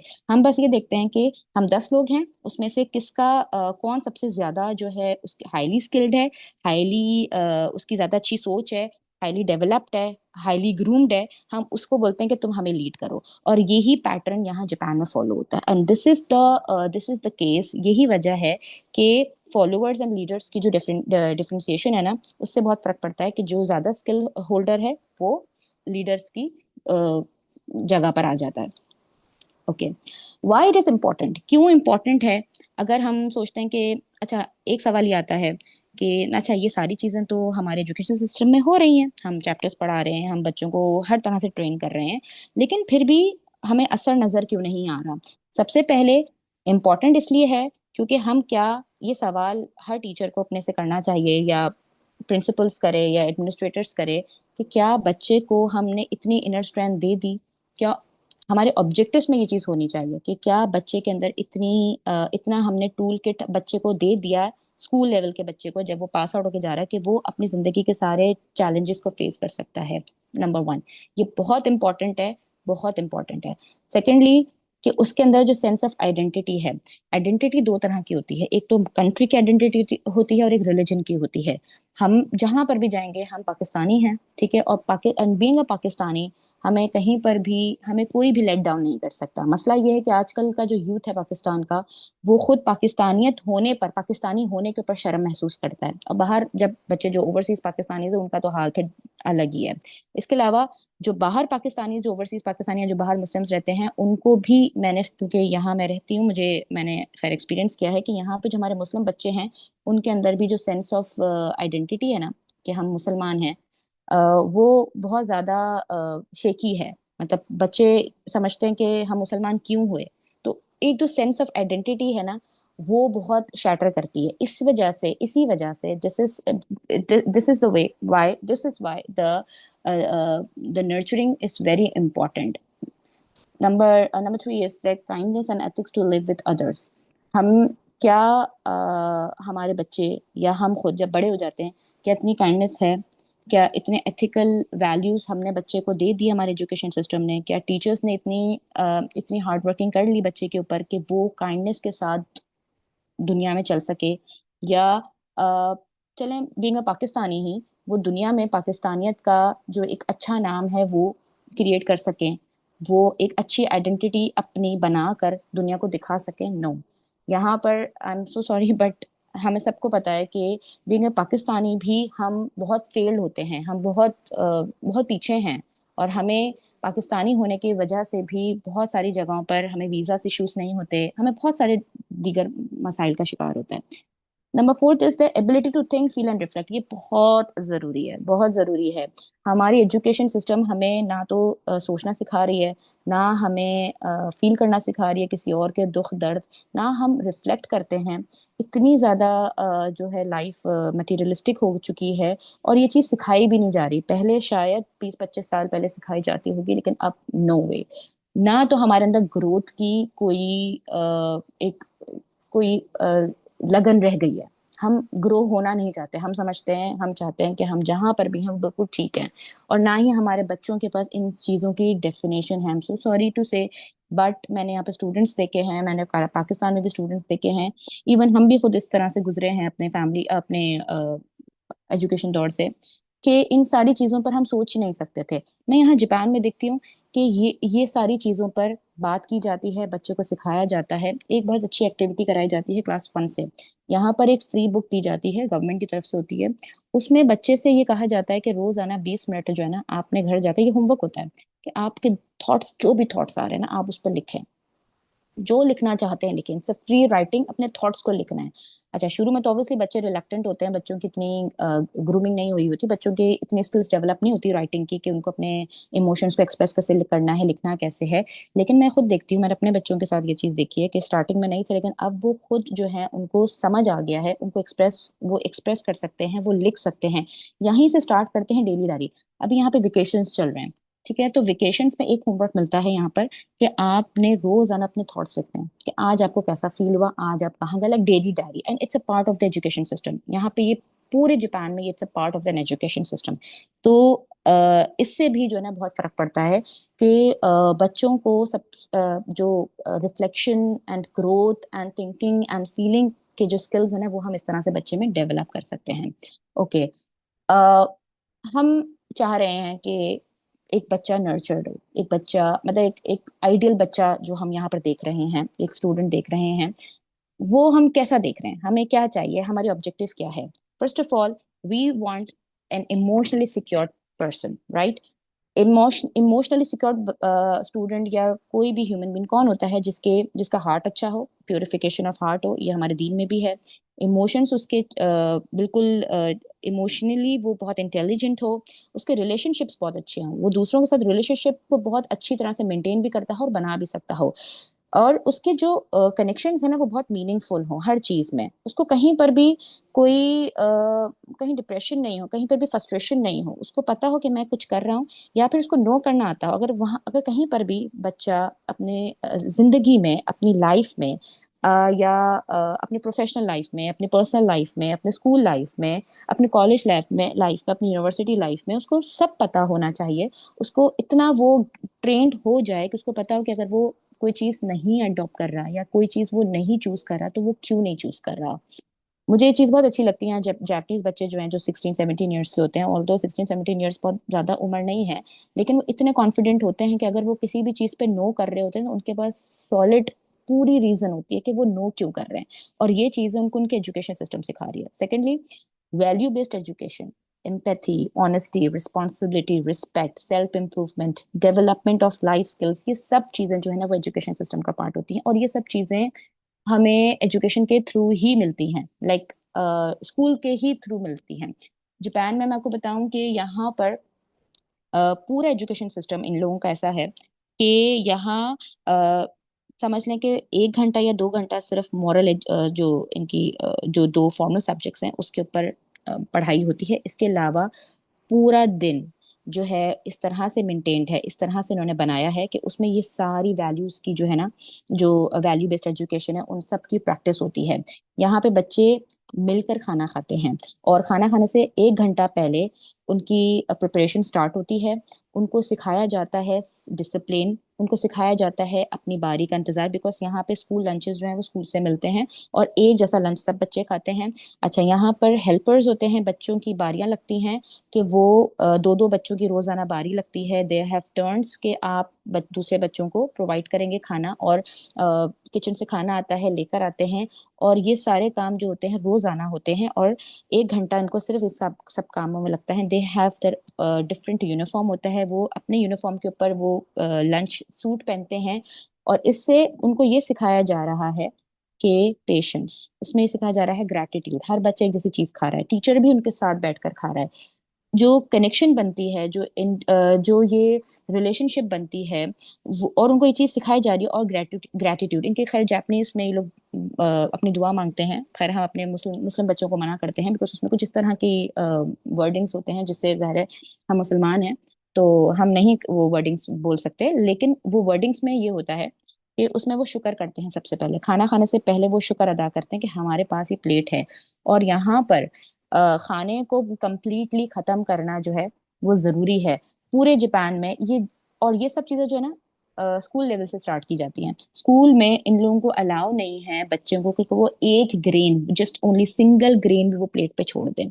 ये चीज उनको शुरू से सिखाई जा रही है कि रिस्पेक्ट फॉर फूड, और फूड को जाया नहीं करना। और अगर आपको पसंद नहीं है तो आप वो चीज ना उठाएं, लेकिन फूड को या किसी भी खाने को खराब या बुरा बोलना इनके अपने सिस्टम में, अपने कल्चर में बहुत बुरा समझा जाता है।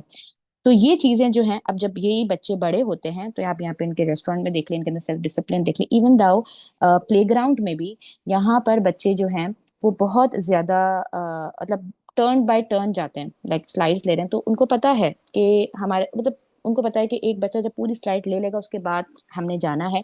तो हमने पेशेंस जो है ना, ऑल्दो बच्चे के अंदर पेशेंस को डेवलप करना बहुत मुश्किल काम होता है। बच्चे एक फितरी तौर पे भी बच्चे जो होते हैं वो चाह रहे होते हैं, जब वो स्लाइड्स देखते हैं एक्साइटेड हो जाते हैं, लेकिन उनको ये चीज स्कूल से सिखाई जा रही है और पूरा स्कूल सिस्टम इसी पर काम कर रहा है। मैंने आपको बताया कि सिर्फ 2 घंटे, इनके स्कूल यहाँ पे 8 घंटे का, तो सिर्फ 2 घंटे इनकी सिर्फ फॉर्मल एजुकेशन में पढ़ाई हो रही है। इसके अलावा ये सब चीजें वो ये कर रहे हैं। एक और चीज मैं आपको बताती हूँ, capable of learning and unlearning and adapting के ऊपर, इस पॉइंट के ऊपर मैं आपको यहाँ पे एक बताती हूँ कि यहाँ पर जो साइंस है, बच्चे यहाँ पे साइंस इस तरह से पढ़ रहे होते हैं कि उनको साइंस से मोहब्बत हो जाती है। जैसे अगर प्लांट्स पढ़ रहे हैं तो वो प्लांट खुद ग्रो कर रहे हैं। मेरा बेटा है वो लेकर आया था एग बीटल का, उसको स्कूल से मिला था, और उसने 2 महीने तक घर में उसको उसकी इतनी देखभाल करी है कि वो 2 महीने के बाद बहरहाल वो बड़ा सा बीटल बन गया। अब इससे हुआ ये कि इस पूरे प्रोसेस के थ्रू उसने केयर करना सीखी, उसने पूरा प्रोसीजर सीखा कि इंसेक्ट्स बनता कैसे है, डेवलपमेंट कैसे होती है। यहाँ पे उसने पूरी साइंस सीख ली, जो कि अगर एक फर्ज करें कि हमारे एजुकेशन सिस्टम में जो हम किताबों से पढ़ते रहे, मतलब मैंने जो पढ़ा मैं अपने बता देती हूँ, तो हमने तो ये चीजें 7th-8th क्लास में जाकर सीखी थी, और वो भी हम सिर्फ किताबों से सीखते थे। हम क्योंकि हमारा अगर सारी की सारी तवज्जो सिर्फ एकेडमिक्स पर होगी तो हम अपने बच्चे के अंदर बहुत बड़ी बड़ी स्किल्स हैं जो कि इस उम्र में हमें अपने बच्चे के अंदर डालनी थी, उसको हम उसमें हम मतलब हम वो वक्त को जाया कर देंगे। केयर बच्चे के अंदर आती है, पॉजिटिव माइंडसेट आता है बच्चे के अंदर, स्टूडेंट्स के अंदर जो है वो एक सेंस ऑफ बिलोंगिंग आती है कि ये चीज़ मेरी है, मैंने इसको पानी दिया, मैंने इसको खाना प्रोवाइड किया, और फिर ये बड़ा हो गया। तो उसके अंदर जो एक फीलिंग आती है ना कि द सेंस ऑफ क्या अप्रिसिएशन भी आएगी, फॉर्मेशन भी आएगी उसके अंदर, वो पॉजिटिव माइंडसेट आएगा उसके अंदर। और ये चीज़ मैंने देखी है कि यहाँ पे बच्चे बहुत खुश रहते हैं। मतलब टू बी वेरी ऑनेस्ट, यहाँ पे बाकी चीज़ों में बहुत प्रॉब्लम्स हैं, फैमिली बैकग्राउंड वगैरह में, बाकी चीज़ों में, लेकिन स्कूल लाइफ में बच्चे बहुत खुश रहते हैं बिकॉज उन पे कोई बर्डन ही नहीं है। And this is why they are माशाल्लाह, दे आर लाइक, उनका जो अपना कंट्री है ये पूरा इसी चीज पे बेस्ड कर रहा है। पूरा जो डिसिप्लिन है वो उनको स्कूल से सिखाया जा रहा है। सेकेंडली स्पिरिचुअली कनेक्टेड है। अच्छा, ये लोग ज़ेन बुद्धिस्ट हैं तो ये अपने बुद्धिज्म से बच्चों को कनेक्ट करते हैं, और इनका बुद्धिज्म लाइक ये तो खैर है कि पूरी दुनिया के जितने भी मजहब हैं वो सब कनेक्ट होते हैं अल्लाह ताला से, और सब के सब सच्चाई के ऊपर ही बात करते हैं। तो बहरहाल इस पे अगर आप हटा दें, लेकिन स्पिरिचुअलिटी एंड मेडिटेशन जो है जापानीज में भी बहुत ज्यादा है, और इनके बच्चे स्पिरिचुअली भी बहुत ज्यादा कनेक्टेड होते हैं। जो भी वो कर रहे हैं, जैसा भी वो कर रहे हैं, लेकिन उनके अंदर सेल्फ लव बहुत ज्यादा है। So what is the role of a teacher? अब चलें, सारी बात हो गई कि ठीक है बच्चे को ऐसा होना चाहिए, ऐसा होना चाहिए, अब तक हमने बहुत सारी बात कर ली।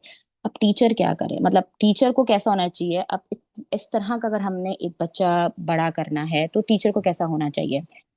सबसे पहले बहरहाल ये मेरी रिक्वेस्ट भी है, मैंने पहले भी बहुत सारे प्लेटफॉर्म्स पे बात करी है कि कोई भी टीचर है वो अपने आप से एक सवाल पूछ ले कि क्या वो पैशनेट है टीचिंग के लिए, क्या वो चाहती थी टीचर बनना या चाहते थे टीचर बनना। क्योंकि हमारे अपने मुल्क में बहुत सारे टीचर्स इस तरह के हैं जो कि किसी मजबूरी के वजह से टीचर बन गए। अगर ऐसा है, और इसका पूरा इफेक्ट जो है बच्चे के ऊपर आता है। टीचर रोल मॉडल है। आप बच्चा या स्टूडेंट जो भी अपने टीचर को देखता है और अपने टीचर जैसा बनना चाहता है, क्योंकि एक माइंड साइंसेस भी जो है वो ये कहती है कि जो बच्चा जब 10 साल की उम्र तक जो होता है वो हिप्नोसिस स्टेज पर होता है, यानी कि वो इम्प्रिंट करता है जो भी वो देख रहा है अपने बड़ों को, पेरेंट्स को देख रहा है, टीचर्स को देख रहा है, जिसको भी देख रहा है। और अगर टीचर ही फ्रस्ट्रेटेड है, क्योंकि अगर वो पैशनेट नहीं है, वो किसी मजबूरी की वजह से टीचिंग फील्ड में आया है, तो ऑब्वियसली उसका वो असर क्लासरूम में भी निकलेगा, बच्चों में भी निकलेगा। वो पैशनेट नहीं होगा तो वो अपने अपने रोल को अच्छे से निभा नहीं सकेगा। और यही वजह है कि हम बड़े बड़े मसाइल देखते हैं अपने टीचिंग ट्रेनिंग्स में भी देखते हैं, अपने टीचर्स के अंदर भी देखते हैं। फिर वही सब चीजें जो है वो बच्चे के अंदर भी रिफ्लेक्ट होती है। सबसे पहले ये देख लिया जाए टीचर का जो रोल है वो ये है कि वो बहुत पैशनेट हो लर्निंग के लिए और टीचिंग के लिए। सेकेंडली, हर टीचर को अपना ये रोल पता होना चाहिए कि वो मेंटोर भी है। अपनी पर्सनल डेवलपमेंट वो हमेशा करती रहे, थोड़ा थोड़ा कुछ ना कुछ वो ये देखती रहे कि अपने अंदर अच्छाई को कैसे रखना है, कैसे पैदा करना है। ट्रेनिंग्स के थ्रू करे, किताबों के थ्रू करे। अब तो बहुत ज्यादा जो है ना चीजें अवेलेबल हैं, बहुत आसानी से अवेलेबल हैं। फ्री कोर्सेज भी अवेलेबल हैं, पेड कोर्सेज भी अवेलेबल हैं, और इंस्टॉलमेंट्स भी हैं। मतलब कुछ मतलब प्रॉब्लम रहा नहीं है। लाइफ लाइफ आप ट्रेनिंग्स अटेंड कर सकते हैं, रिकॉर्डिंग्स ले सकते हैं। लेकिन सिर्फ अगर इस चीज को आप जहन में रख लें कि लव फॉर ट्रुथ, यानी कि जो भी करें सच्चाई के साथ करनी है, सच्चाई को हासिल करना है और अपने अंदर अच्छाई, तो ये सारी चीजें जो है ना वो जाती हैं बच्चे के अंदर। Secondly, you are a guide. A teacher should have connection with their own teachers.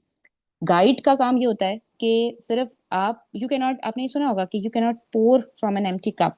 यानी कि अगर आपके ऊपर इतनी बड़ी रिस्पॉन्सिबिलिटी है एज अ टीचर कि आपने इतने सारे बच्चों को ग्रूम करना है, ट्रेन करना है, पढ़ाना है, उनको एक अच्छा इंसान बनाना है, तो ऑब्वियसली आपका अपना कप भी तो खाली होता होगा। तो अपने टीचर्स के साथ, अपने मेंटोर्स के साथ, अपने कोचेस, कुछ कोई कोच है या कोई ऐसी फ्रेंड या कोई भी बाहिकमत इंसान, वाइज पीपल, उनकी सोहबत लें, उनसे सीखें, उनसे समझें। ठीक है, ये बहुत ज़रूरी होता है कि हम अपनी लर्निंग्स को जारी रखें, क्योंकि वक्त भी बदलता रहता है, हमारी फीलिंग्स भी बदलती रहती है, हमारी उम्र भी बदलती है, हमारी सोचें भी बदलती हैं। और बहुत ज़रूरी होता है कि हम इन सब के साथ अपने आप को भी ट्रेन और ग्रूम करें। Number fourth is positive mindset. अपने आप को हमेशा पॉजिटिव रखें।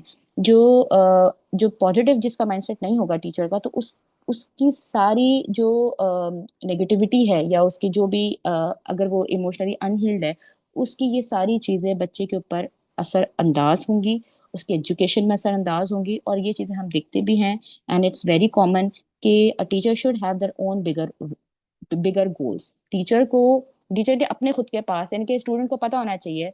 यहाँ जापान में बच्चे इतने कनेक्टेड होते हैं टीचर्स के साथ कि वो खेलते भी हैं टीचर के साथ। यानी कि टीचर अगर स्ट्रांग है, अगर कोई मेल टीचर है, तो वो अपने हाथ भी ऊंचे कर लेता है और बच्चे उसके हाथों पे चढ़ भी जाते हैं, उसकी बॉडी पे भी चढ़ जाते हैं। और बच्चे का इतना अच्छा कनेक्शन होता है टीचर के साथ कि टीचर बताता भी है कि मेरा ये गोल है, मैं ये करना चाहता हूँ, मैं ये बनना चाहता हूँ। तो बच्चे जो होते हैं वो सीखते भी हैं, वो इंस्पायर होते हैं, और वो चाहते हैं कि अच्छा ठीक है, मेरा टीचर ये कर रहा है या मेरे पेरेंट्स ये कर रहे हैं तो मैं भी ये करूं। तो इसका बहुत पॉजिटिव इफेक्ट पड़ता है, तो ये हमें सोचना चाहिए। Secondly, introspective personality.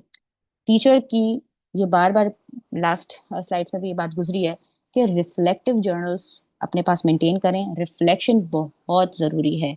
इंसान की ग्रोथ वहां रुक जाती है जहाँ पे वो रिफ्लेक्शन करना छोड़ देता है। और अगर इंसान चाहता है, कोई भी इंसान, टीचर हो या किसी भी प्रोफेशन में हो या कोई भी इंसान हो, या वो कुछ ना भी कर रहा हो, तब भी वो अल्लाह के नजदीक कुछ है, वो अल्लाह का बंदा है, और उसने आखिरत में जाकर अल्लाह को जवाब देना है।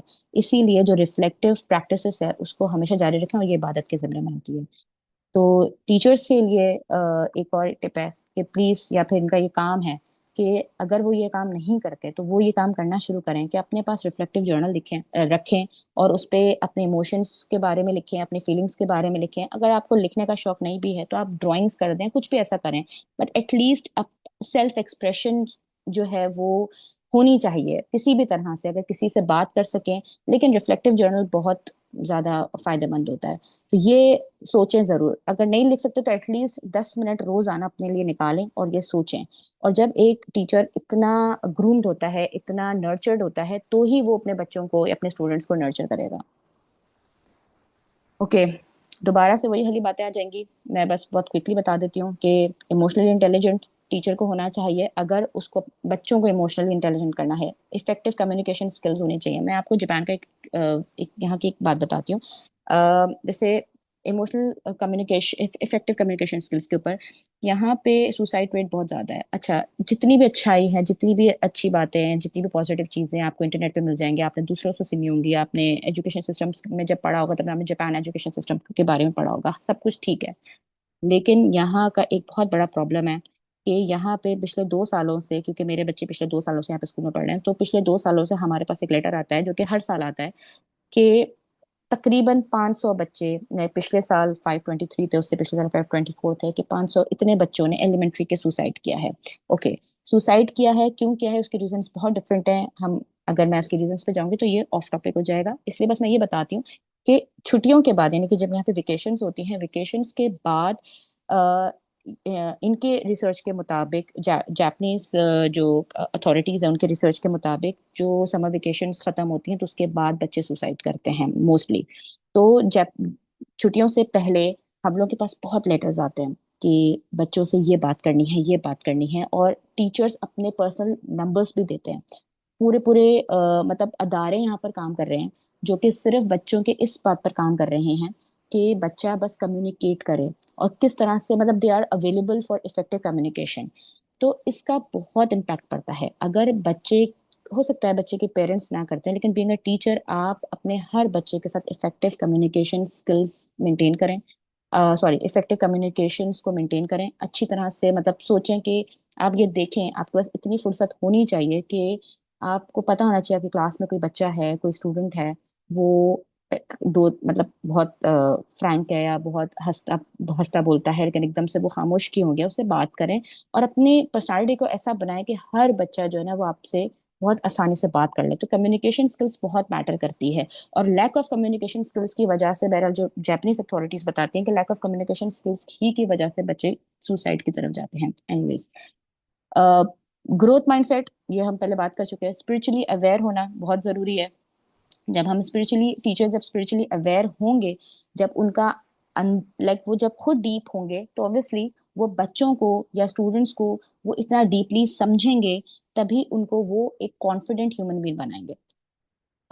इसके बाद collaborative with parents and community. इसका मैं बड़ा अच्छा सा एक बात है जो यहाँ पे शेयर करती हूँ कि जापान में एक बड़ी मजे की चीज होती है कि जब बच्चे स्कूल स्टार्ट करते हैं ना, जब इनकी स्टार्ट होता है, जब इनका स्कूल लाइक सेशन स्टार्ट होता है अप्रैल में, तो उसी मंथ ना हमारे पास इनविटेशन आती है कि हाँ, हर बच्चे के घर पे एक इनविटेशन जाती है क्लास टीचर के थ्रू कि मैंने आपके घर को आके विजिट करना है।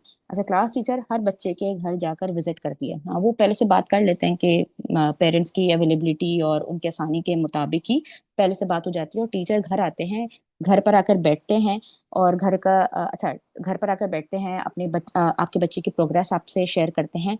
रीजन क्या है घर पर आने का? रीजन एज अ टीचर उनका रीजन ये होता है कि वो घर पर आकर घर को ऑब्जर्व करके ये पता लगा लेते हैं, उनके पास वो अपने पास लिख लेते हैं कि बच्चा किस एनवायरनमेंट से आ रहा है, उसके पेरेंट्स क्या है। क्योंकि आपको पता है कि आप किसी के भी घर चले जाते हैं, आपको पता चल जाता है कि वो उस घर में रहने वाले या वो जो बच्चा है उसके जो पेरेंट्स हैं, उसके जो बड़े बहन भाई हैं या जो भी उसकी फैमिली मेंबर्स हैं, उनका बैकग्राउंड क्या है, उनकी सोच क्या है, उनकी अपनी चॉइसेस क्या है। तो एक तो उससे बहुत आसानी हो जाती है उन लोगों को कि वो बच्चे को डील कर लेते हैं। फिर कोई भी प्रॉब्लम आता है उनको पता होता है, बिकॉज उन्होंने इतनी अच्छी ऑब्जर्वेशन की होती है। ये भी इनका पार्ट ऑफ द ड्यूटी है, टीचर्स के यहाँ पे पार्ट ऑफ द ड्यूटी है कि घर जाकर बच्चे के साथ जो है ना वो मिलना है, माँ बाप से बात करनी है। अच्छा, इसका एक मैंने बहुत ही पॉजिटिव इफेक्ट बच्चे के अंदर देखा है, अपने बच्चों में भी देखा है कि जब टीचर्स घर पर आते हैं तो उनको बहुत अच्छा लगता है, और टीचर्स बहुत उनके साथ इस तरह से बात करते हैं कि टीचर से ना उनको कनेक्शन फील होती है कि ये कोई हमारे रिश्तेदार है, हमारा कोई फ्रेंड है जो घर पर आ गया है। तो एक तो ये चीज है, और ये अगर हम चाहें तो ऑब्वियसली कोई बहुत मुश्किल काम नहीं है। और यहाँ पे अगर किसी भी बच्चे को कोई प्रॉब्लम होता है तो टीचर घर पर आ जाते हैं। अच्छा, समझ नहीं आ रहा, घर पर आकर समझा देते हैं, या बच्चा को कोई बुक भूल गया है तो घर पर आकर दे देते हैं। इससे बहुत उनके स्किल्स पे, उनकी वेल बीइंग पे, उनकी इमोशनल हेल्थ पे, उनकी मेंटल हेल्थ पे, उनकी इंटेलेक्चुअल हेल्थ पे, सब पे बहुत पॉजिटिव इफेक्ट पड़ता है। छोटी छोटी जो चीजें हैं ना, ये सब चीजें जो है वो इफेक्ट करती हैं बच्चे के ऊपर। फिर लास्ट है रिफ्लेक्टिव प्रैक्टिस। अच्छा, रिफ्लेक्टिव प्रैक्टिस खुद यहाँ जापान में बहुत ज्यादा होती है, और मैंने यहाँ पे देखा है कि बीइंग अ टीचर, बिकॉज मैं खुद भी यहाँ पे मैंने टीचिंग की है, तो मैंने ये भी चीज सीखी भी थी, मुझे सिखाई भी गई थी। और फिर मैंने ये इसके ऊपर मैंने काम जब किया तो मुझे पता भी चला, क्योंकि मैं कंपेयर कर सकती थी पाकिस्तान की टीचिंग पे और यहाँ की टीचिंग पे, कि रिफ्लेक्टिव प्रैक्टिस इतनी ज्यादा होती है, यहाँ की लेसन प्लानिंग इतनी ज्यादा होती है कि आपके अंदर कोई भी लूप होल होगा ना, वो ऑटोमेटिकली आप फिल कर लेंगे। सेकेंडली, इतनी सख्त स्क्रीनिंग होती है कि अगर आप पैशनेट नहीं होंगे तो आप ऐसे ही छोड़ के चले जाएंगे टीचिंग फील्ड को। Okay, so the last thing, मैं अपनी बात को वाइंड अप करती हूँ कि when we educate heart, soul and character alongside mind, we prepare children not just for exams but for life। और यही हमारा मकसद है, हमारी एजुकेशन का मकसद यही है। अगर हम इस्लामिक पॉइंट ऑफ व्यू से एजुकेशन की तारीफ देखें, एजुकेशन की डेफिनेशन को देखें, तो वो है ही यही कि हमने दुनिया के लिए या वक्ती एग्जामिनेशंस के लिए या ग्रेड्स के लिए हमने बच्चे को तैयार नहीं करना, बच्चे को स्ट्रेस नहीं देना, बल्कि हम ये जो पूरी दुनिया है, जो पूरी जो लाइफ स्पैन हमें मिलती है किसी भी इंसान को, वो उसका इम्तिहान है, और आखिरत में जजमेंट होनी है जो अल्लाह ताला करेंगे। लेकिन उसका तौर तरीका, उसके अपने मामलात, उसके अपनी इबादात, उसके अपने रिलेशनशिप्स, ये सब बहुत मैटर करती है। और ये बात एक्सपीरियंस से मैं आपको बताती हूँ। आप आई होप कि आप सब भी इस जो सुन रहा है मुझे, वो इस चीज़ से इत्तेफाक करेंगे, इससे अग्री करेंगे कि 16-17 साल से पहले का जो बच्चा होता है, जो एक इंसान का बच्चा जो 17-16 साल से कम उम्र का है, उस वक्त अगर उसके अंदर जो आदतें इनग्रेंड कर दी जाती हैं, और ये वो वक्त होता है जब बच्चा स्कूल में होता है, 17-16 साल के बाद तो बच्चा स्कूल से निकल जाता है, उसका स्कूल खत्म हो जाता है, और वो जो उस टाइम पर वो टाइम स्पैन ऐसा होता है कि उस वक्त बच्चे के अंदर अच्छी और बुरी दोनों आदतें जो भी पैदा हो जाती हैं, बाय डिफॉल्ट उसके अंदर अच्छी आदतें पैदा हो गई या बुरी आदतें, तो वो उसके मरते दम तक उसके साथ रहती हैं। अगर बुरी आदत होती है तो वो बच्चे या वो लोग अपने अंदर से खत्म कर पाते हैं, अपने आप को ठीक कर पाते हैं, जो कि पैशनेट होते हैं, जो कि रियलाइज करते हैं। और हमें भी पता है कि बहुत कम लोग होते हैं जो कि रियलाइज कर पाते हैं, और जो कि इतने एनर्जाइज होते हैं, जो कि इतने पैशनेट होते हैं कि वो अपने अंदर की प्रॉब्लम्स को ठीक कर सके। मोस्टली नहीं हो पाता। जो बच्चा स्कूल लाइफ में जो अगर उसको बुली किया है, या उसकी कोई इमोशनल नीड है, कोई इंटेलेक्चुअल नीड है, कोई फिजिकल नीड है जो कि केटर नहीं की गई, जो कि ठीक से देखी नहीं गई पेरेंट्स ने या टीचर ने, तो वो फिर सारी जिंदगी का मसला रह जाता है। सारी जिंदगी जो है वो उसको उस चीज के ऊपर प्रॉब्लम रहती है। तो इसीलिए बहुत जरूरी है कि मैंने पूरी अपने इस सेशन में सिर्फ जापानीज एजुकेशन सिस्टम के बारे में कुछ पॉइंटर्स आपके साथ शेयर सिर्फ इसलिए करे कि ये कोई ताकि थोड़ा सा मैं प्रैक्टिकल आपको अप्रोच दे सकूं कि ये सारी कोई किताबी बातें नहीं है, मैं ये चीज हो रही है और हम इसका बहुत ही पॉजिटिव इफेक्ट पूरी दुनिया में देख रहे हैं। और ये चीजें करना कोई मुश्किल काम नहीं है, ये कोई हवाई बातें नहीं है, कोई बुकिश बातें नहीं है। अगर हम चाहें तो ये हम अपने साथ भी, अपने बच्चों के साथ भी कर सकते हैं। और हमसे आखिर में हमसे सिर्फ हमारा सवाल होगा, हमें जरूरत नहीं है कि हम पूरे पूरे सिस्टम्स को चेंज करें, ये हमारे हाथ में नहीं है, लेकिन इंडिविजुअली हम बहुत कुछ कर सकते हैं और हमें करना भी चाहिए। That's all for today. Thank you so much. Thank you so much, Fatma, for sharing wonderful knowledge, especially about the Japanese education system. And it's really wonderful learning. And definitely, you give thought-provoking points through your presentation and through your session. Thank you so much. I'm grateful that you are here, having a time difference of around 6 hours, I guess, or 4 hours. Lumna, I would like to add to your gratitude. Thank you so very much, Fatima, for joining. And finally, you showed up on our platform. We have been trying to bring you on board since a year now. So I do understand your challenges, the time difference and everything. So I'm really grateful that you shared. And to sum it up, whatever you said, basically, as Muslims, as you also mentioned, this is the life purpose of us as Muslims. And the second thing is, this is the whole core agenda of Nurul Huda education. That is the basis or the cornerstone on which we have laid the foundation of Nurul Huda education, that education is not just academics. education is about everything else which we deal in our life. Even if it is fixing a nail on the wall, we need to teach our children these life skills to be able to sail smoothly through their lives, to be successful people, to be happy people, contributing to the community, contributing to their country, contributing to the ummah. And that is the core objective, I think, for all of us as Muslims, as Pakistanis, and as teachers. So thank you so very much for elaborating it with examples. And मुझे आपका topic पहले ही बहुत अच्छा लगा था. But whatever you said, really, continuously I was thinking कि फातिमा वो सब बोल रही है जो मेरे दिल में बातें हैं. Thank you so much, Ms. Rafia, for providing me this opportunity and everything else. I'm sorry, मैं थोड़ा सा मेरे यहाँ पे time की वजह से because late night है, तो मैं कैमरा नहीं अपना open कर सकी because everybody is sleeping in my family and the room is very dark right now. So जो कमी रह गई है, I'm so sorry for that. But I tried my best. Actually पहले ही recorded था, लेकिन recording हो नहीं पाई और मुझे live आना पड़ा. Thank you so much, Fatma. Thank you so much. Thank you so much to Nurul Huda platform and to Ms. Rafia and to Lubna. बाद में भी सुना जाता रहता है ये YouTube पे, तो डेफिनेटली इस वक्त लाइव जा रहा है एंड डेफिनेटली बाद में भी जो लोग इनको इसको सुनेंगे एक अच्छा उनके लिए लर्निंग अपॉर्चुनिटी है. Thank you so much Fatima. I hope so. Assalamu alaikum. Allah Hafiz.